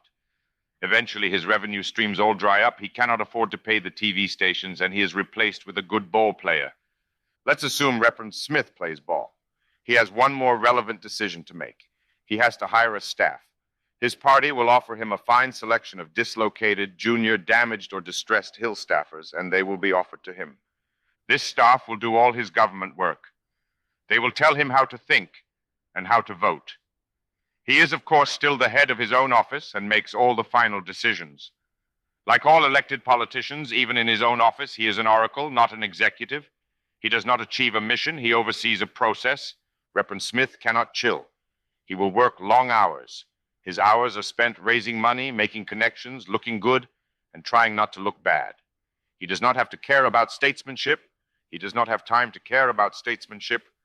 And at a certain level, it might even be tasteless for him to have deeply held ideological beliefs, like a porn star, perhaps, who develops inappropriate feelings for his co-leads. Mostly he likes his staff and just thinks what they tell him to think. If he makes a speech on the floor, it is a speech they wrote for him. He is reading it for the camera in hopes that some office of the voice will use a clip. If anyone is on the floor listening, they are not thinking about the merits of his argument. Cicero is not in the building. As for the staff, they are cool kids who believe whatever is cool, wherever they're from. Congress is not a parliament, but it still legislates. It would be slightly misleading to say that the legislating, writing the text of actual bills, is done not by the legislators, but by their staff. Actually, most legislative language is not even written by the staff. While there are always exceptions, anything in a bill is supported by some interest or power. The bill's supporters are more than happy to write the language. The staff are editors. They decide whose language to include. They, too, do not chill. The two engines of power. In the modern system, there are two general sources of legislation in Congress. Since they do not have collective names, let's give them system names. The shop and the front. Both make it their business to steer the committee, and they should be seen as part of it. They steer it in slightly different ways for slightly different reasons. The shop, lobbyists, steers the government for money. The front, activists, steers the government for power. The front sells importance to rich people. The shop sells influence to corporations. At its worst, the front is vanity. The shop, corruption. But sometimes either can do a good and righteous thing. Because the deputies care about power and the vandals care about money, we should not be surprised that the front is made of deputies and the shop is made of vandals. Even exceptions to this principle tend to prove the rule. For instance, even though the NRA is shaped more like the ACLU than like Google, most people would say that the ACLU employs activists, while Google and the NRA hire lobbyists.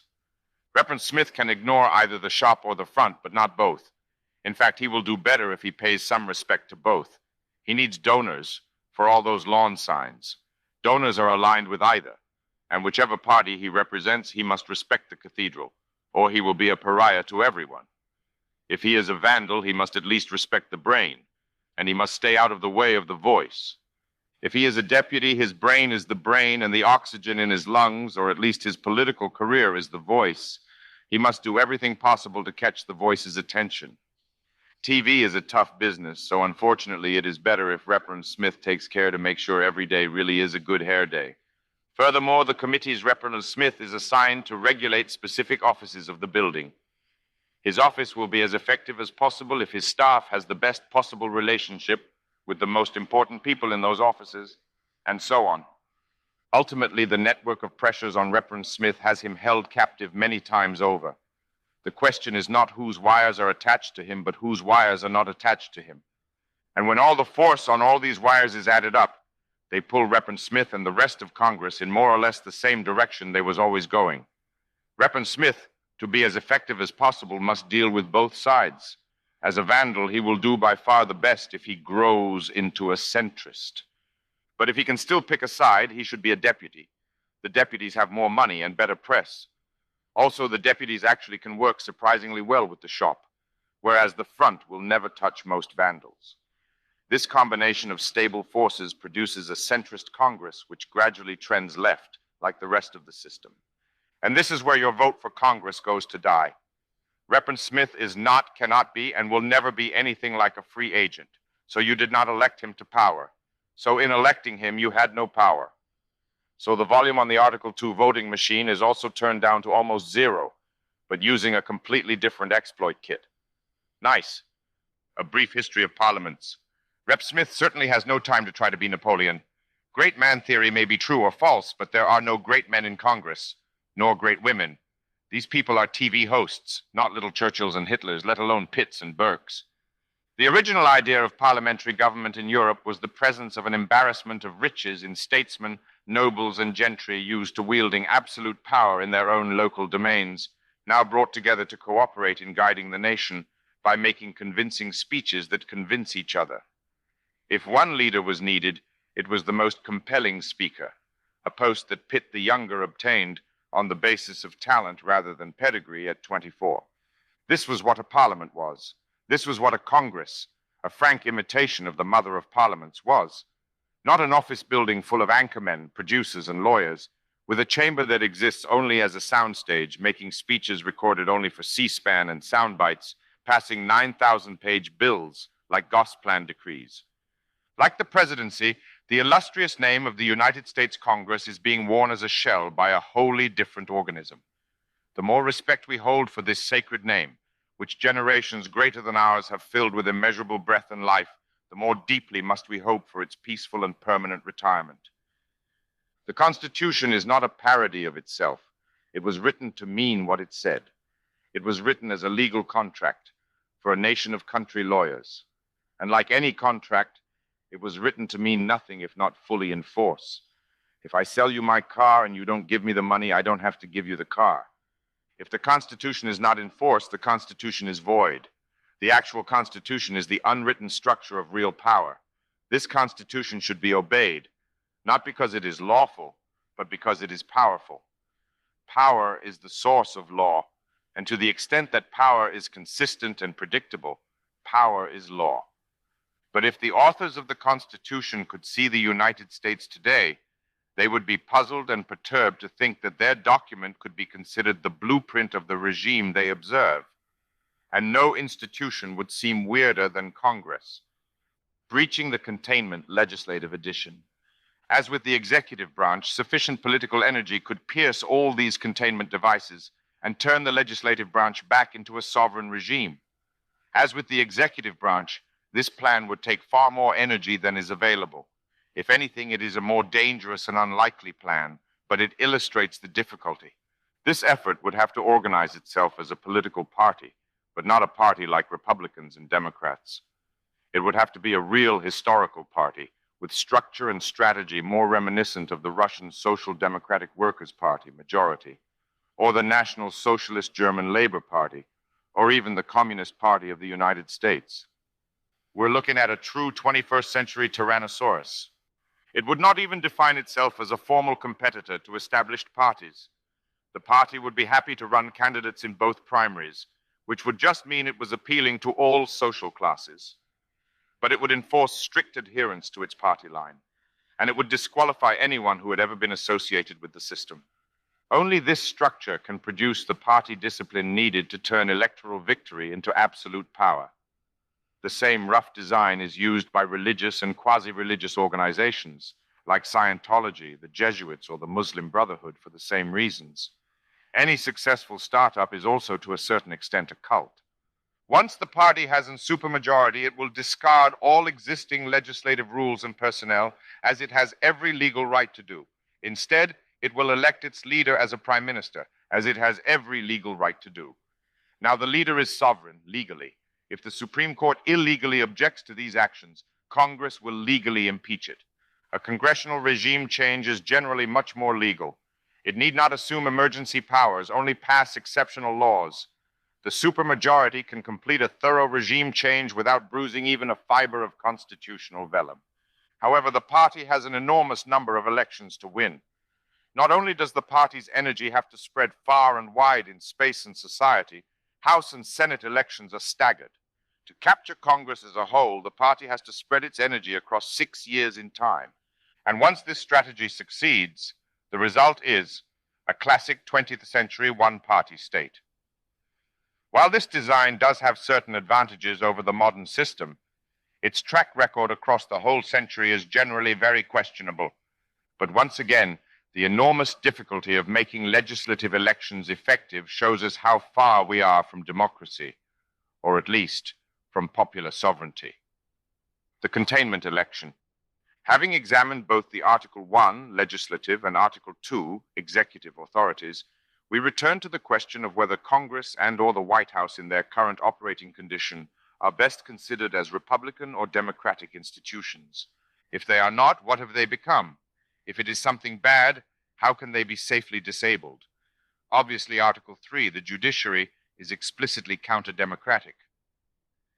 Let's go back to the metaphor of power volume in an election. If the wires of the election are intact, the volume is 10, a full sovereignty election. The institution has all the sovereignty prescriptively ascribed to it. Nothing is perfect, but any volume below 5 is questionable, and anything under 1 is some kind of a trap. In these containment elections, often with a power volume orders of magnitude below 1, almost all of the energy that voters invest in an election dissipates with no possibility of any significant effect on the objective government. Everyone knows other countries have fake elections. No one thinks it could happen to them. A containment election is a sort of political buffer or honeypot. It absorbs the shocks of raw democratic energy and tricks the vandals into sincerely playing a game that they cannot win. The American people are hacking into an empty server. They think they are winning, or at least that they can win. When they lose, they lose. When they win, they think they are winning something.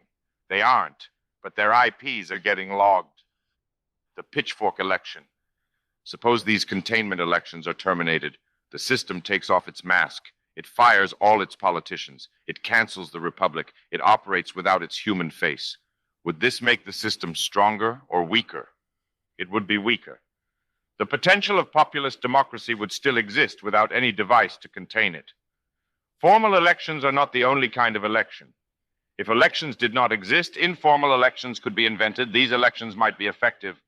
An election is a contest of display in which one side demonstrates to the satisfaction of both that it is stronger than its opponent, giving the weaker side an incentive to concede without escalating. Formal elections also work because they are habitually obeyed, but politics remains a special case of war. The informal and military origin of electoral power is the power of the majority to intimidate the minority with a mere head count. And this head count also gives the majority the self-confidence to prevail. A street demonstration, which is also hard to count, accomplishes the same result. What is a demonstration but a demonstration of potential force? Not a mob, but a potential mob. A demonstration is a street election.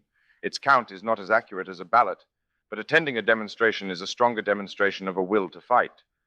Ultimately, an army is just a well-trained, well-equipped, well-led demonstration. Since it's still kind of a free country, the vandals have ways to reliably count their own heads. These ways might not involve either the government or the street. Any credible census is a crude, improvised, uncontained election which might work all too well. Call it a pitchfork election. This kind of improvised direct democracy is a dangerous design. A crowd that knows its own power is as sovereign as it gets, and the sovereign crowd is the H-bomb of regime change. It can end as well as in Prague or as badly as in Paris. Again, the levels of political energy required for any kind of successful pitchfork election are orders of magnitude above the level available in America today. But humans are humans, and energy levels can change, especially if the only change needed is transient excitement, not lasting engagement, a spike, not a plateau. Politics is the spectacle of the scapegoat, the purpose, randomly evolved, not intelligently designed, of a contained formal election, which apparently works perfectly but objectively has little power to change the actual government, is oligarchy's best defense against populism, aka democracy. What remains of the republic has become armor to defend the system now living in its shell from any rebirth of democracy. It ensures that raw populist energy does not reemerge and successfully attack the real government. Since government is a good and necessary thing, the objective observer cannot help sympathizing with this design. Even if it's a hack, it's quite a hack. What is politics anyway? We designed the system without it. Let's go back and fix that. We'll add a new organ, the show. The show is the set of all elected or appointed government officials, politicians, and political appointees. The show is a symbolic government elected in containment elections. The purpose of the show is to protect the system from populist vandalism by channeling populist energy into a futile and meaningless public drama. The show solves two problems, one simple and one subtle. First, the show shows the republic still exists. The show has, of course, retained procedural and ritual continuity since the 18th century. It always looks unchanged. This is the point of the show. And at the top of the show is a temporary ceremonial monarch, the coordinator. The voters are in charge since they elect the coordinator. It's all good. Second, the show keeps the system from being held accountable. As Harry Truman, not the first president, definitely the first coordinator, observed, the buck has to stop somewhere. Someone has to be responsible. If they are responsible, they are accountable. A process organization needs a final decision maker, a chief oracle. If the chief oracle is an officer of the building, his rank is permanent and he serves for life. This is sovereignty. Sovereignty is distributed around the entire officer corps of the system. That's what makes it an oligarchy. But if the building can pass any difficult decision up to the politicians on the show, it is completely free from accountability. The point of politicians is to be accountable for the performance of the government. They are Gerardian scapegoats, of course. The accountability is genuine. The staff of the bureau is very stable. The cast of the show is very dynamic. Everyone on the show is 100% disposable.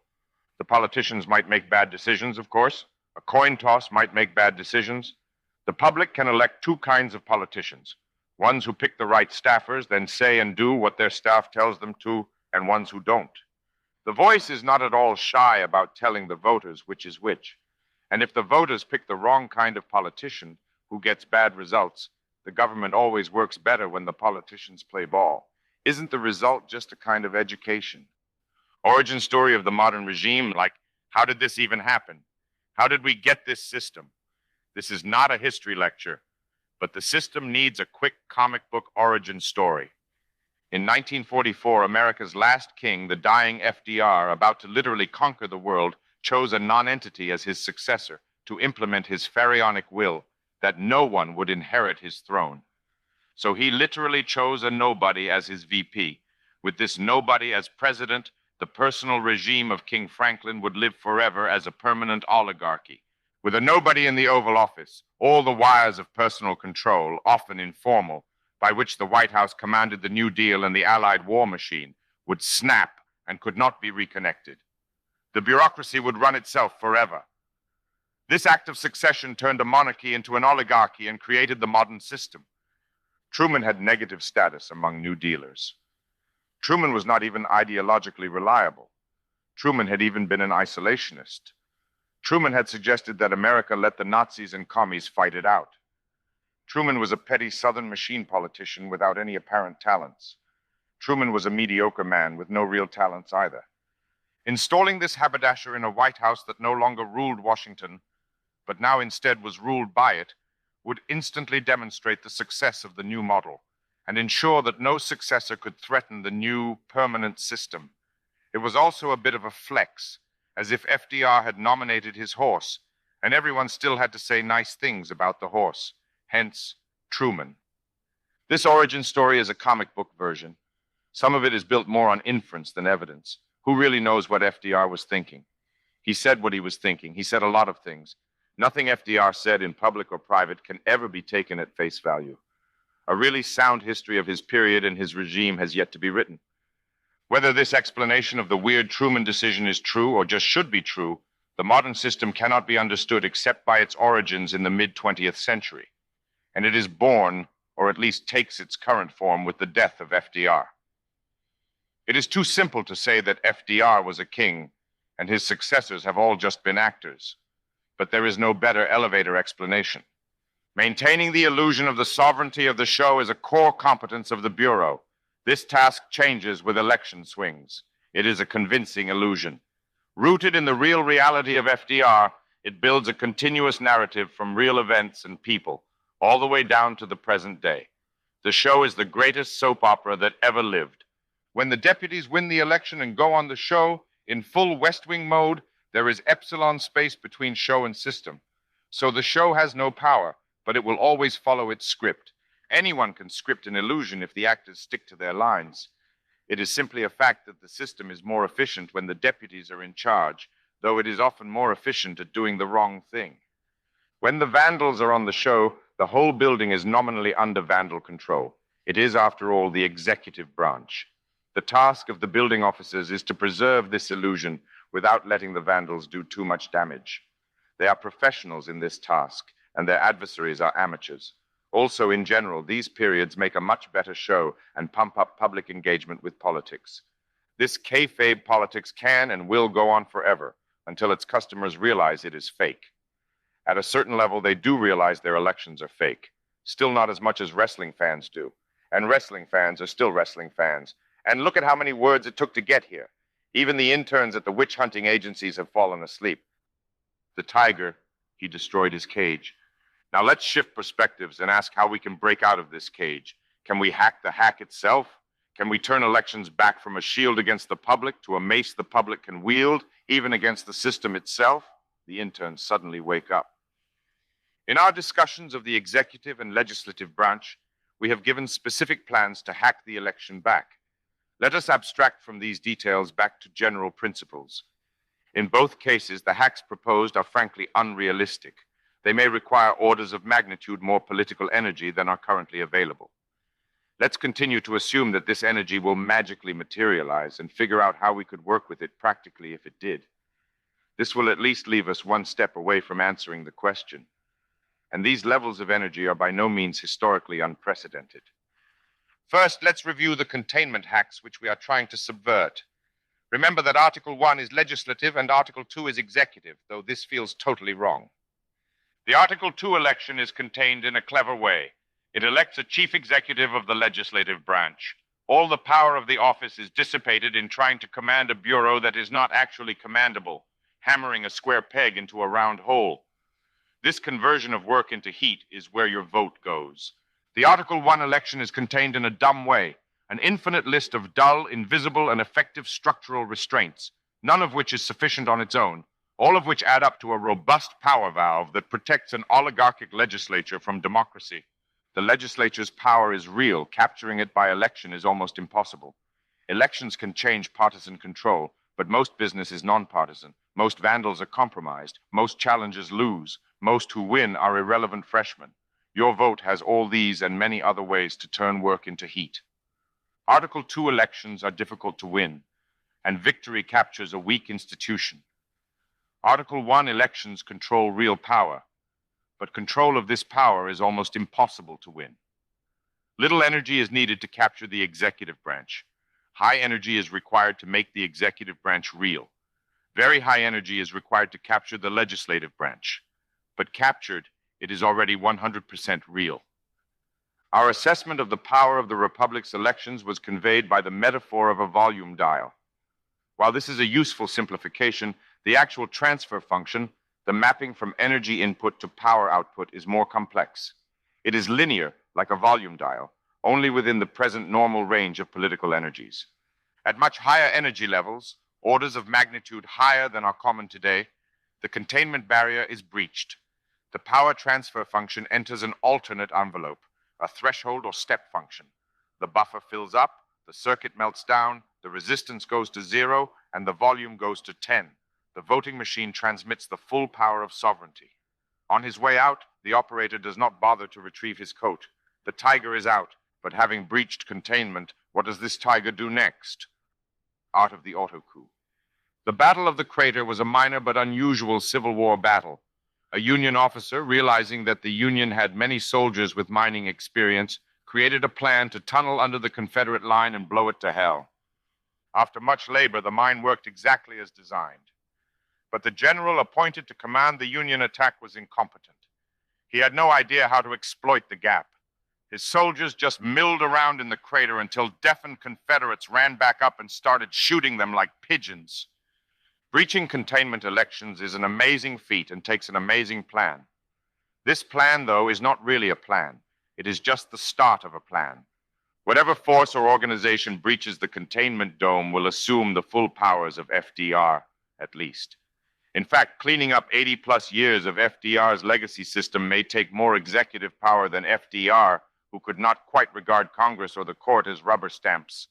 But clean up is not even a plan, just the start of a plan. Suppose a plan starts with an Article 2 election.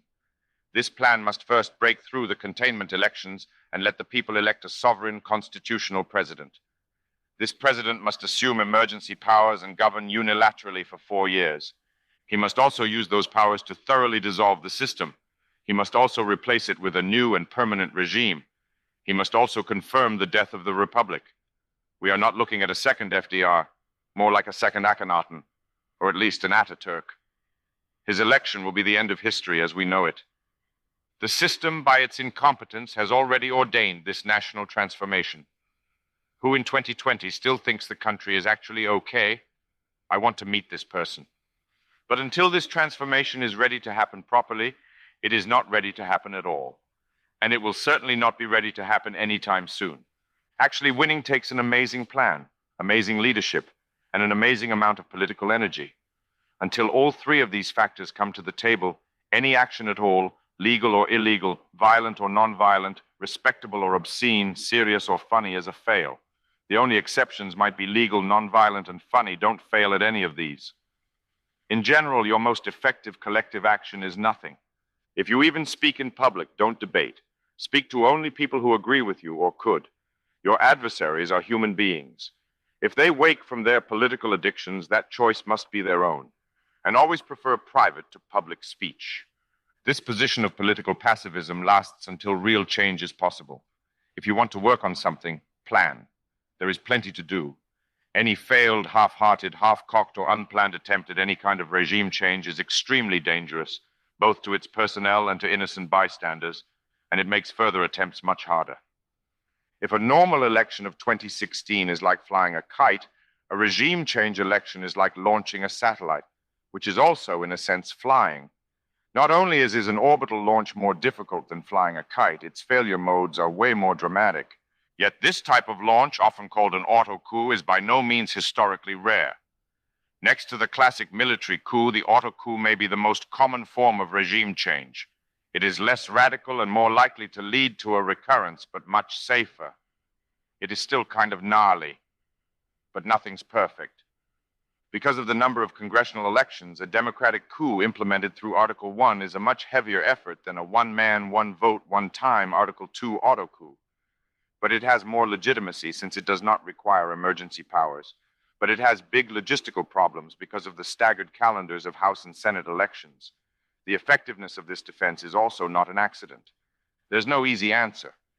The ideal democratic coup might even attack both branches at the same time, since the same energy can be used for both. Yes, Americans can still elect a new regime, but they have to really, really want one. And they all have to want the same one. And it has to be one that can actually work. The distance from here to any such regime change can hardly be exaggerated, but no path is shorter. So the lesson of these thought experiments in regime change is not that everyone who is done with the system should either be conspiring like Hollywood communists in the 1930s or writing in General Pinochet on their mail-in ballots. Not only is the energy for effective collective action totally absent, the engineering has not even been done. Not only is there no rocket fuel, there is no rocket and no satellite. Arguably, there are not even any real rocket scientists. And the threshold function is brutal. Anything short of a successful rocket launch of a working satellite is a perfect waste of energy, and often a dangerous waste of energy, especially if it actually involves real rocket fuel. It is possible to learn rocket science even without flight testing rockets. Historical data is probably sufficient. The laws of fire, steel, and air are known. They were known to Plato and Aristotle. Times have changed, man has not. Learning what Wyndham Lewis called the art of being ruled is 1/10 learning and 9/10 relearning. Why democracy died, why it cannot be reborn. Many people, more and more people every year, have a kind of dim, intuitive sense that the system is not the republic. This is not unlike the gentle pressure you may feel if inadequately sedated during a colonoscopy. While the system has perhaps never been stronger or stabler, its levels of anesthetic leave more and more to be desired. The imported Turkish label deep state isn't even that off the mark. The system for boomers is the deep state plus fake news plus cultural Marxism. A crude definition not utterly wrong and resilient to even severe vascular dementia. Senility, like mere stupidity, can increase political acuity by rendering complex myths incomprehensible, a kind of neurological Occam's razor. But we must still give it up for all based boomers. Alas, almost everyone who senses that democracy is dead can only admit it is dying.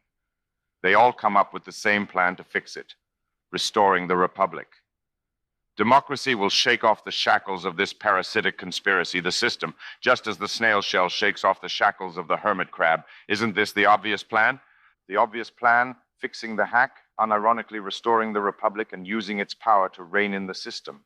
The unusual plan, hacking the hack, instrumentally using the republic's machinery to dissolve the system, and booting up a successor state which looks nothing at all like either system or republic. The obvious plan cannot work in the obvious way because the voting machines are hacked. Hacking them back is the only way to break through the containment election.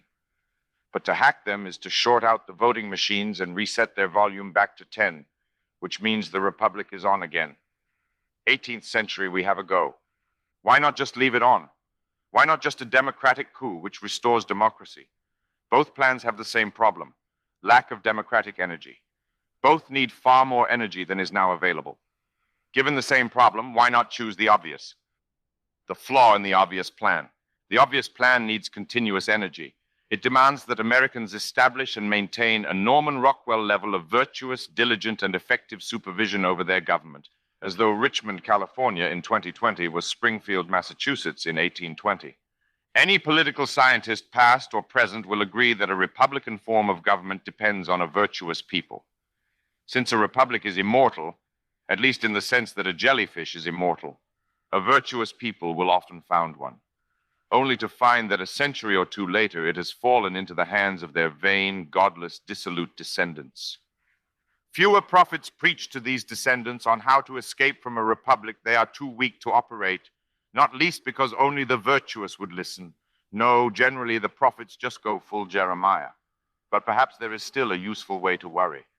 Americans are certainly used to worrying about the quality of our electorate. We worry in a strange way, though. We worry that fickle, childlike, and incompetent voters will make bad decisions, and the country will be governed badly. This is because we are not used to checking the volume dial on the voting machines.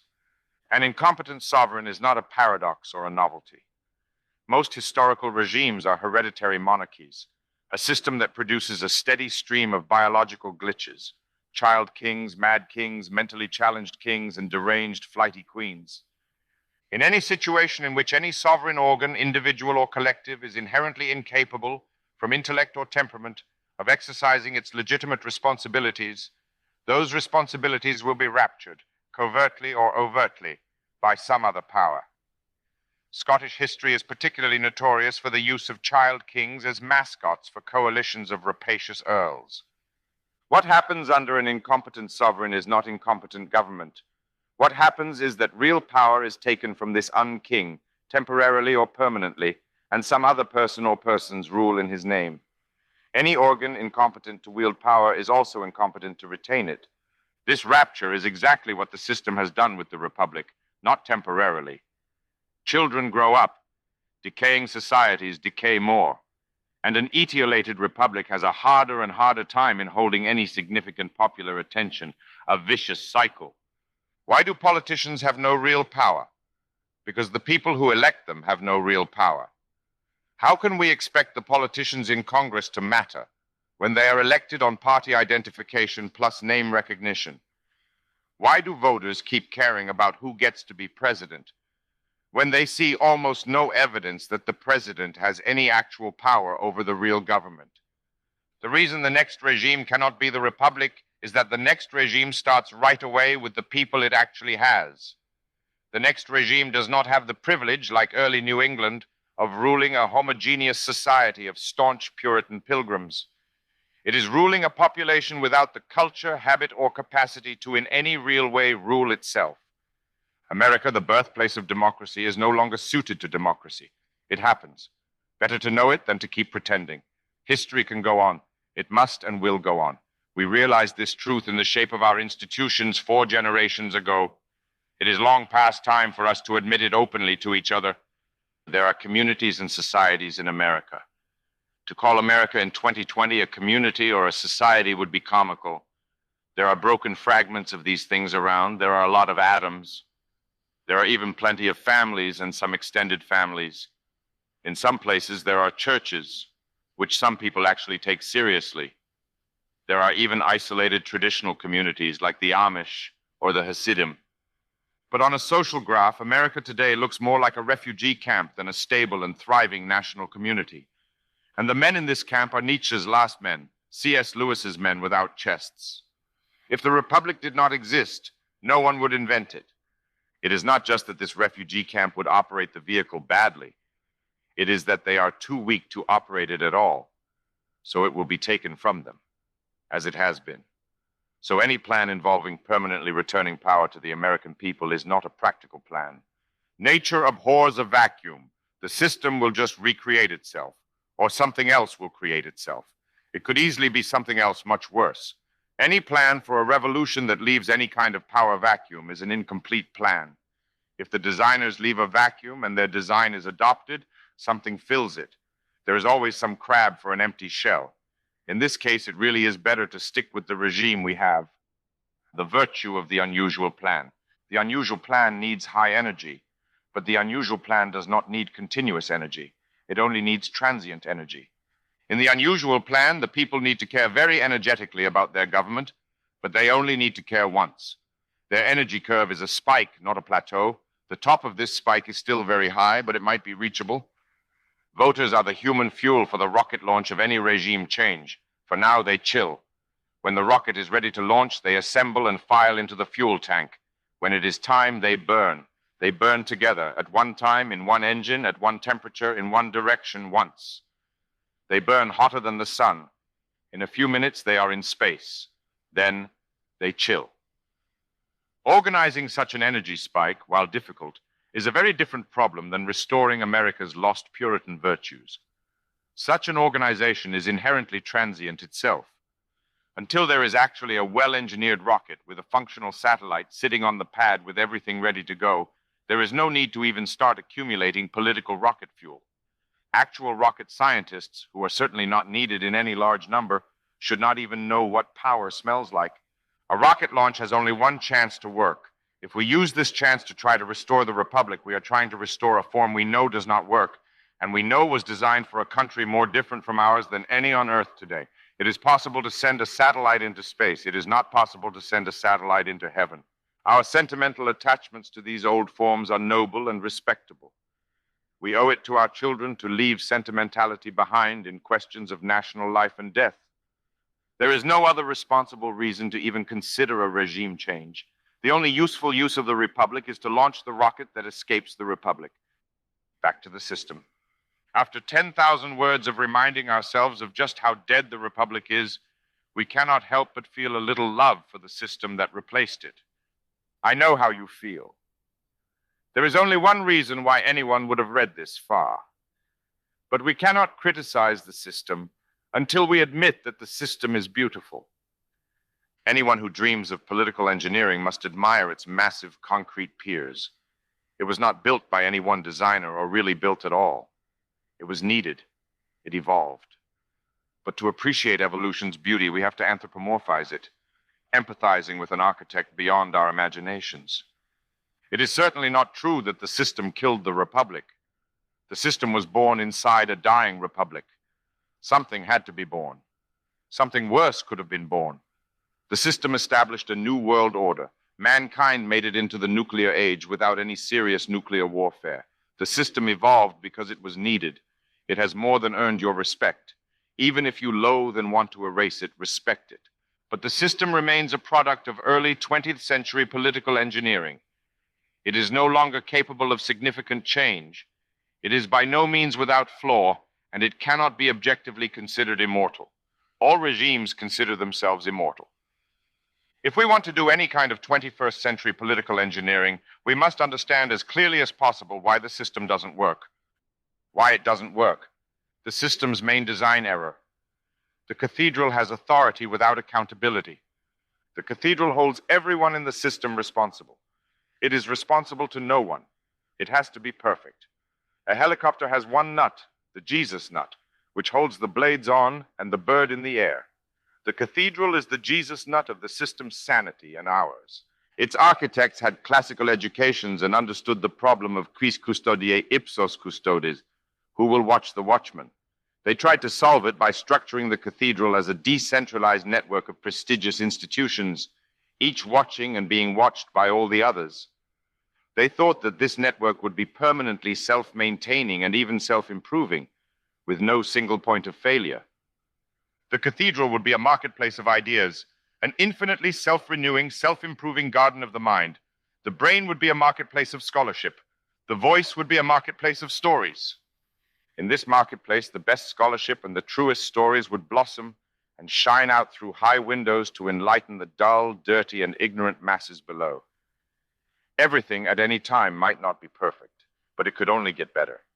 This dream was nothing less than the second coming of Bacon's great instauration. Surely the technical pace of the 20th century, of Henry Adams' dynamo, justified this level of ambition. But a lot of big 20th century ideas didn't really work out, did they? The irony of the cathedral is that a decentralized prestige network can work very well. Indeed, there are many ways in which the cathedral still works very well. When the cathedral does anything that has no political implications, defining political as broadly as possible, it often performs much as designed. Its theorems are still true, but most of the things it studies are not theorems, especially the important things. A marketplace of ideas is an amazing device. It is not a regime. It is a tool for a regime. If it is put in charge, power will corrupt the marketplace and ruin the ideas. When no one can overrule the astronomers turn into astrologers. This is why a field without political implications, like math, can prosper intellectually, even in a regime as power-soaked as the Soviet Union. But what has the post-Cold War academic consensus kept from, say, Soviet psychology? Since this bug is so important, it is the main difference between utopia and here. Let's zoom in on the question of how power corrupts ideas. Power, prestige, and the evolution of the dream. The irony of the brain is that its design would work quite well if it was not in power. But it has long since become a machine whose purpose is to wield power. Suppose no one cared what the brain thought. Suppose it was a network of vagrant, ragged scholar monks, the academic equivalent of 70s rock-climbing bums. Losers, but beautiful losers. In such a crow, which does not matter, which has no impact, there is one way for a person, doctrine, or institution to be prestigious, to be excellent. Suppose this community of obsessive, brilliant intellectual bums is then lifted up and set in power. The ring is put on its finger. The brain is set at the head of the cathedral at the head of the system at the head of the world. But there is nothing above the head. The only real problem with the system is that the cathedral is unaccountable. Someone once said that unaccountable power corrupts, or something like that. But how does that happen? It happens because when the brain didn't matter, people in the brain had only one way to be prestigious. Now they have another, by mattering, by making an impact, even by changing the world. Being excellent still creates prestige. So does being relevant, and it may create even more. The brain develops power bias. A marketplace of ideas, like any Darwinian system, evolves for whatever it selects for. If it is selecting for power, for impact, for changing the world, it will evolve powerful doctrines, ethical justifications for wielding power. Over the decades, the brain poisons its own mind with its own power. It literally becomes power-crazed. Two examples of power bias. Without passing judgment on the ideas themselves, let's look at two fundamental philosophical propositions that benefit from relevance bias: Rawls' veil of ignorance and consequential ethics. While both of these propositions are Humean oughts that anyone may accept or reject as a matter of aesthetic taste, they both reward power bias for the same reasons. They can serve as generalized ethical justifications of extra-legal power and violence. The Rawlsian veil of ignorance is an ethical exaltation of a utopian state of social equality which does not exist and has never been observed to exist. By exalting this fair utopia above the unfair reality in which we live, Rawlsian ethics exalts the use of force to change the unfair reality into the fair utopia. This force is why it is so sexy. The actual human impact of Rawlsian force is almost always in some way grim. Consequential ethics literally authorizes you, the sovereign individual, to act not according to your legal duty, but your own sense of the ethical consequences of your actions. Every man is a judge above the law. Anyone with a 2-digit IQ can see how this can justify killing your enemies. If not killed, they would do more enemy stuff. Consequential ethics make you into a Nietzschean blonde beast who knows no law but your own. Like James Bond, you can make the world a better place in whatever way befits your own best judgment. Bang! That was your best judgment. Consequential ethics are the ethics of Lucifer. This is why they are so sexy. To you, both these ethical models may seem good. To me, they seem criminal. This is an aesthetic choice, de gustibus non disputandum. But we should be able to agree objectively that they are both exciting because they suggest the use of power. Power, like alcohol, distorts our aesthetic judgment. It can make bad ideas look okay ideas look good, and good ideas look amazing. Power corrupts. This is how the cathedral is corrupted, not by repulsive force, but attractive force, not pressure, but suction. Its power does not repress heretical ideas. Its power rewards orthodox ideas. 6 of one, half a dozen of the other. The brain is not menaced by power, but tempted by power. It is not coerced by the infliction of power. It is seduced by the addiction of power. Its decentralized structure does not save it, because all nodes in this structure are subject to the same suction. This is why they all converge on a single synoptic perspective. Today, this is harder to see than it used to be. Threats, pressure, and repulsive force are more common than they used to be. These autocratic methods are unworthy of the cathedral. It has often used them, but never needed to. Persecution is usually evidence of poorly disciplined human cruelty, a job perk for sadists. It is almost never actually a cold Machiavellian necessity of practical statecraft. Everyone has to matter. Every person and every institution is fighting like a lion for relevance. If they fall behind, they are devoured. It should not be surprising that this hunger grows so great that it competes with the field's original concept of excellence. The only exceptions are fields like pure mathematics, which cannot be made relevant. The cathedral's mathematicians may spout its praises, but their proofs are still true. The exception really does prove the rule. Beyond these indigestible nuggets of rigor, everything is about power all the time. Remember the doctrine of synoptic infallibility? Power bias, not infallibility, is the correct explanation for synopticism. The dream is pure, distilled, narcissistic vanity. It is not always wrong, of course. Neurological correlates of political fantasy. The brain is as big as ever. It may even be bigger. But when fields of the brain or any branch of the cathedral are poisoned by power, amyloid kills all the actual neurons. The skull of the cathedral, as far as actual thought goes, is often quite empty. Within the cranium of the terminal power addict, every neuron is connected to feeling big and important and powerful. There were other neurons, but they shriveled up, turned black, and die. The addict is generally incapable of actual empathy, only political empathy. And most of this lust for meaning goes not into power, but into the mere appearance of power, power porn. If there is any fighting style that prevails in mixed martial arts, it is Brazilian jiu-jitsu. If there is any trope that prevails in the modern marketplace of ideas, it is the pornography of importance.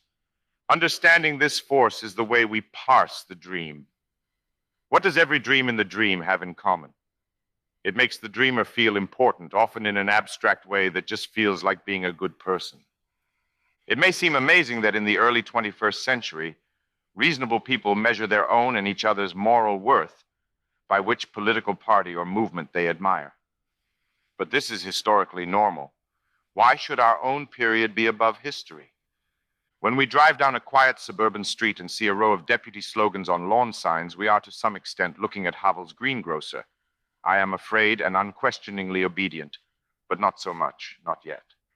As Havel says, the greengrocer did not really care if the workers of the world united, or if they would prefer to remain separate. He did not think about the actual words on his sign. This amused indifference was bad news for the Eastern system. Here it is different for now. Here what the sign says is, I matter. The system, like any regime, lives because its people support it. The lower class supports it because it supports them. The upper class feels important because they support it. The system is not Czechoslovakia in the 70s. The system is still psychologically quite strong. The middle class is socially intimidated by the upper class, and if needed, can be physically intimidated by the lower class. The upper class thinks collectively about others, because leadership is the natural dream of any aristocrat. The lower class thinks individually about themselves, so can be hired. Loyalty is the cardinal value of the dependent. The middle class thinks collectively about themselves because the middle class forms communities, and patriotism is the essence of community spirit. Obviously, leadership, patriotism, and loyalty are all good things, or they can be. They can also be corrupted by power. They can also be faked. They can become pornography of themselves. The dream is political pornography for nobles and or aspiring nobles. Once you realize that dreaming the dream makes you feel good because it makes you feel like some grand aristocrat, a Venetian doge, Roman proconsul, or white sultan of Sarawak, no rapacious tyrant you, but a true benefactor of your people, you start to have to think clearly about what this intellectual powder is doing to your brain. At least everyone else is on it too. The case for 21st century nihilism. Nihilism is a beautiful word and no one is really using it today. I propose we loot it. No one will confuse any of us with Nechayev. What is 21st century nihilism? Nihilism means two things which are both the same. First, nihilism is detachment, the opposite of mattering. Second, nihilism is starting from nothing. Perhaps we can call them special and general nihilism. Suppose Mars had a parallel civilization. We could observe Mars with powerful telescopes. We could even follow their history. We could not talk to them, shoot at them, visit them, or affect them in any other way. Then when we studied the history of Mars, we might have no ulterior political motives, just as when we study mathematics or chemistry. Ideally, we could not even draw analogies from Mars history to Earth history. There would be no utility at all in studying Mars. A few nerds would only do it because it was cool, like train buffs. Think about how different this path is from the path of the study of recent Earth history, which all too often seems composed almost entirely from ulterior motives, and whose prestige is deeply connected with its power and political utility. But it is much less different from the study of ancient Babylonian, Egyptian, or Chinese history, which today's historians study much more as if their subject was Mars.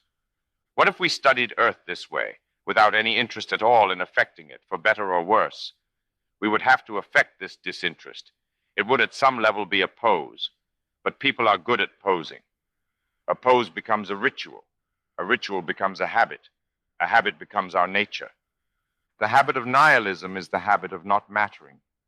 This is special nihilism, a beautiful little habit. And this habit would generate much better history, for only one example. In fact, although this history was not designed as a weapon, because this history was not designed as a weapon, it will end up a much sharper and more dangerous weapon. This is the great paradox of special nihilism. but it only works if you respect its rules. Special nihilism is just a special case of general nihilism. General nihilism tells us that it is okay to matter after all. It is just not okay to matter to the present. When we try to matter to the future, we still have that same spirit of detachment. The future is as unreachable as Mars or more. Our future is very ambitious, which helps us to emotionally separate from it. It's quite likely that none of us will live to see it. Did Marx live to see the USSR? Everything we observe about the present tells us that if there is any future that is categorically different from it, this future will not and cannot be built on top of the present. It must be built from scratch on a clean slate, ex nihilo. Getting to this clean slate involves destruction. It need not be violent destruction. It can and should be peaceful demolition. Moreover, there is nothing useful anyone can do to plan for destruction or demolition. Demolition may be exciting, but it is not a nihilist plan, just the first chapter of a nihilist plan. But this prerequisite grants nihilists the right to think neither about how to fix unfixable institutions or how to destroy them, but about what to replace them with. This field of absolute public policy is a completely open field of thought. It is not small. It is almost completely empty. A new life awaits you on the off-world colonies. True, if the modern system is as immortal as it believes, our work will never be used. Sad, but not unusual among early 21st century scholarly endeavors. True, every regime in history, every dynasty, every republic, even every church has considered itself immortal. True, there's a first time for everything.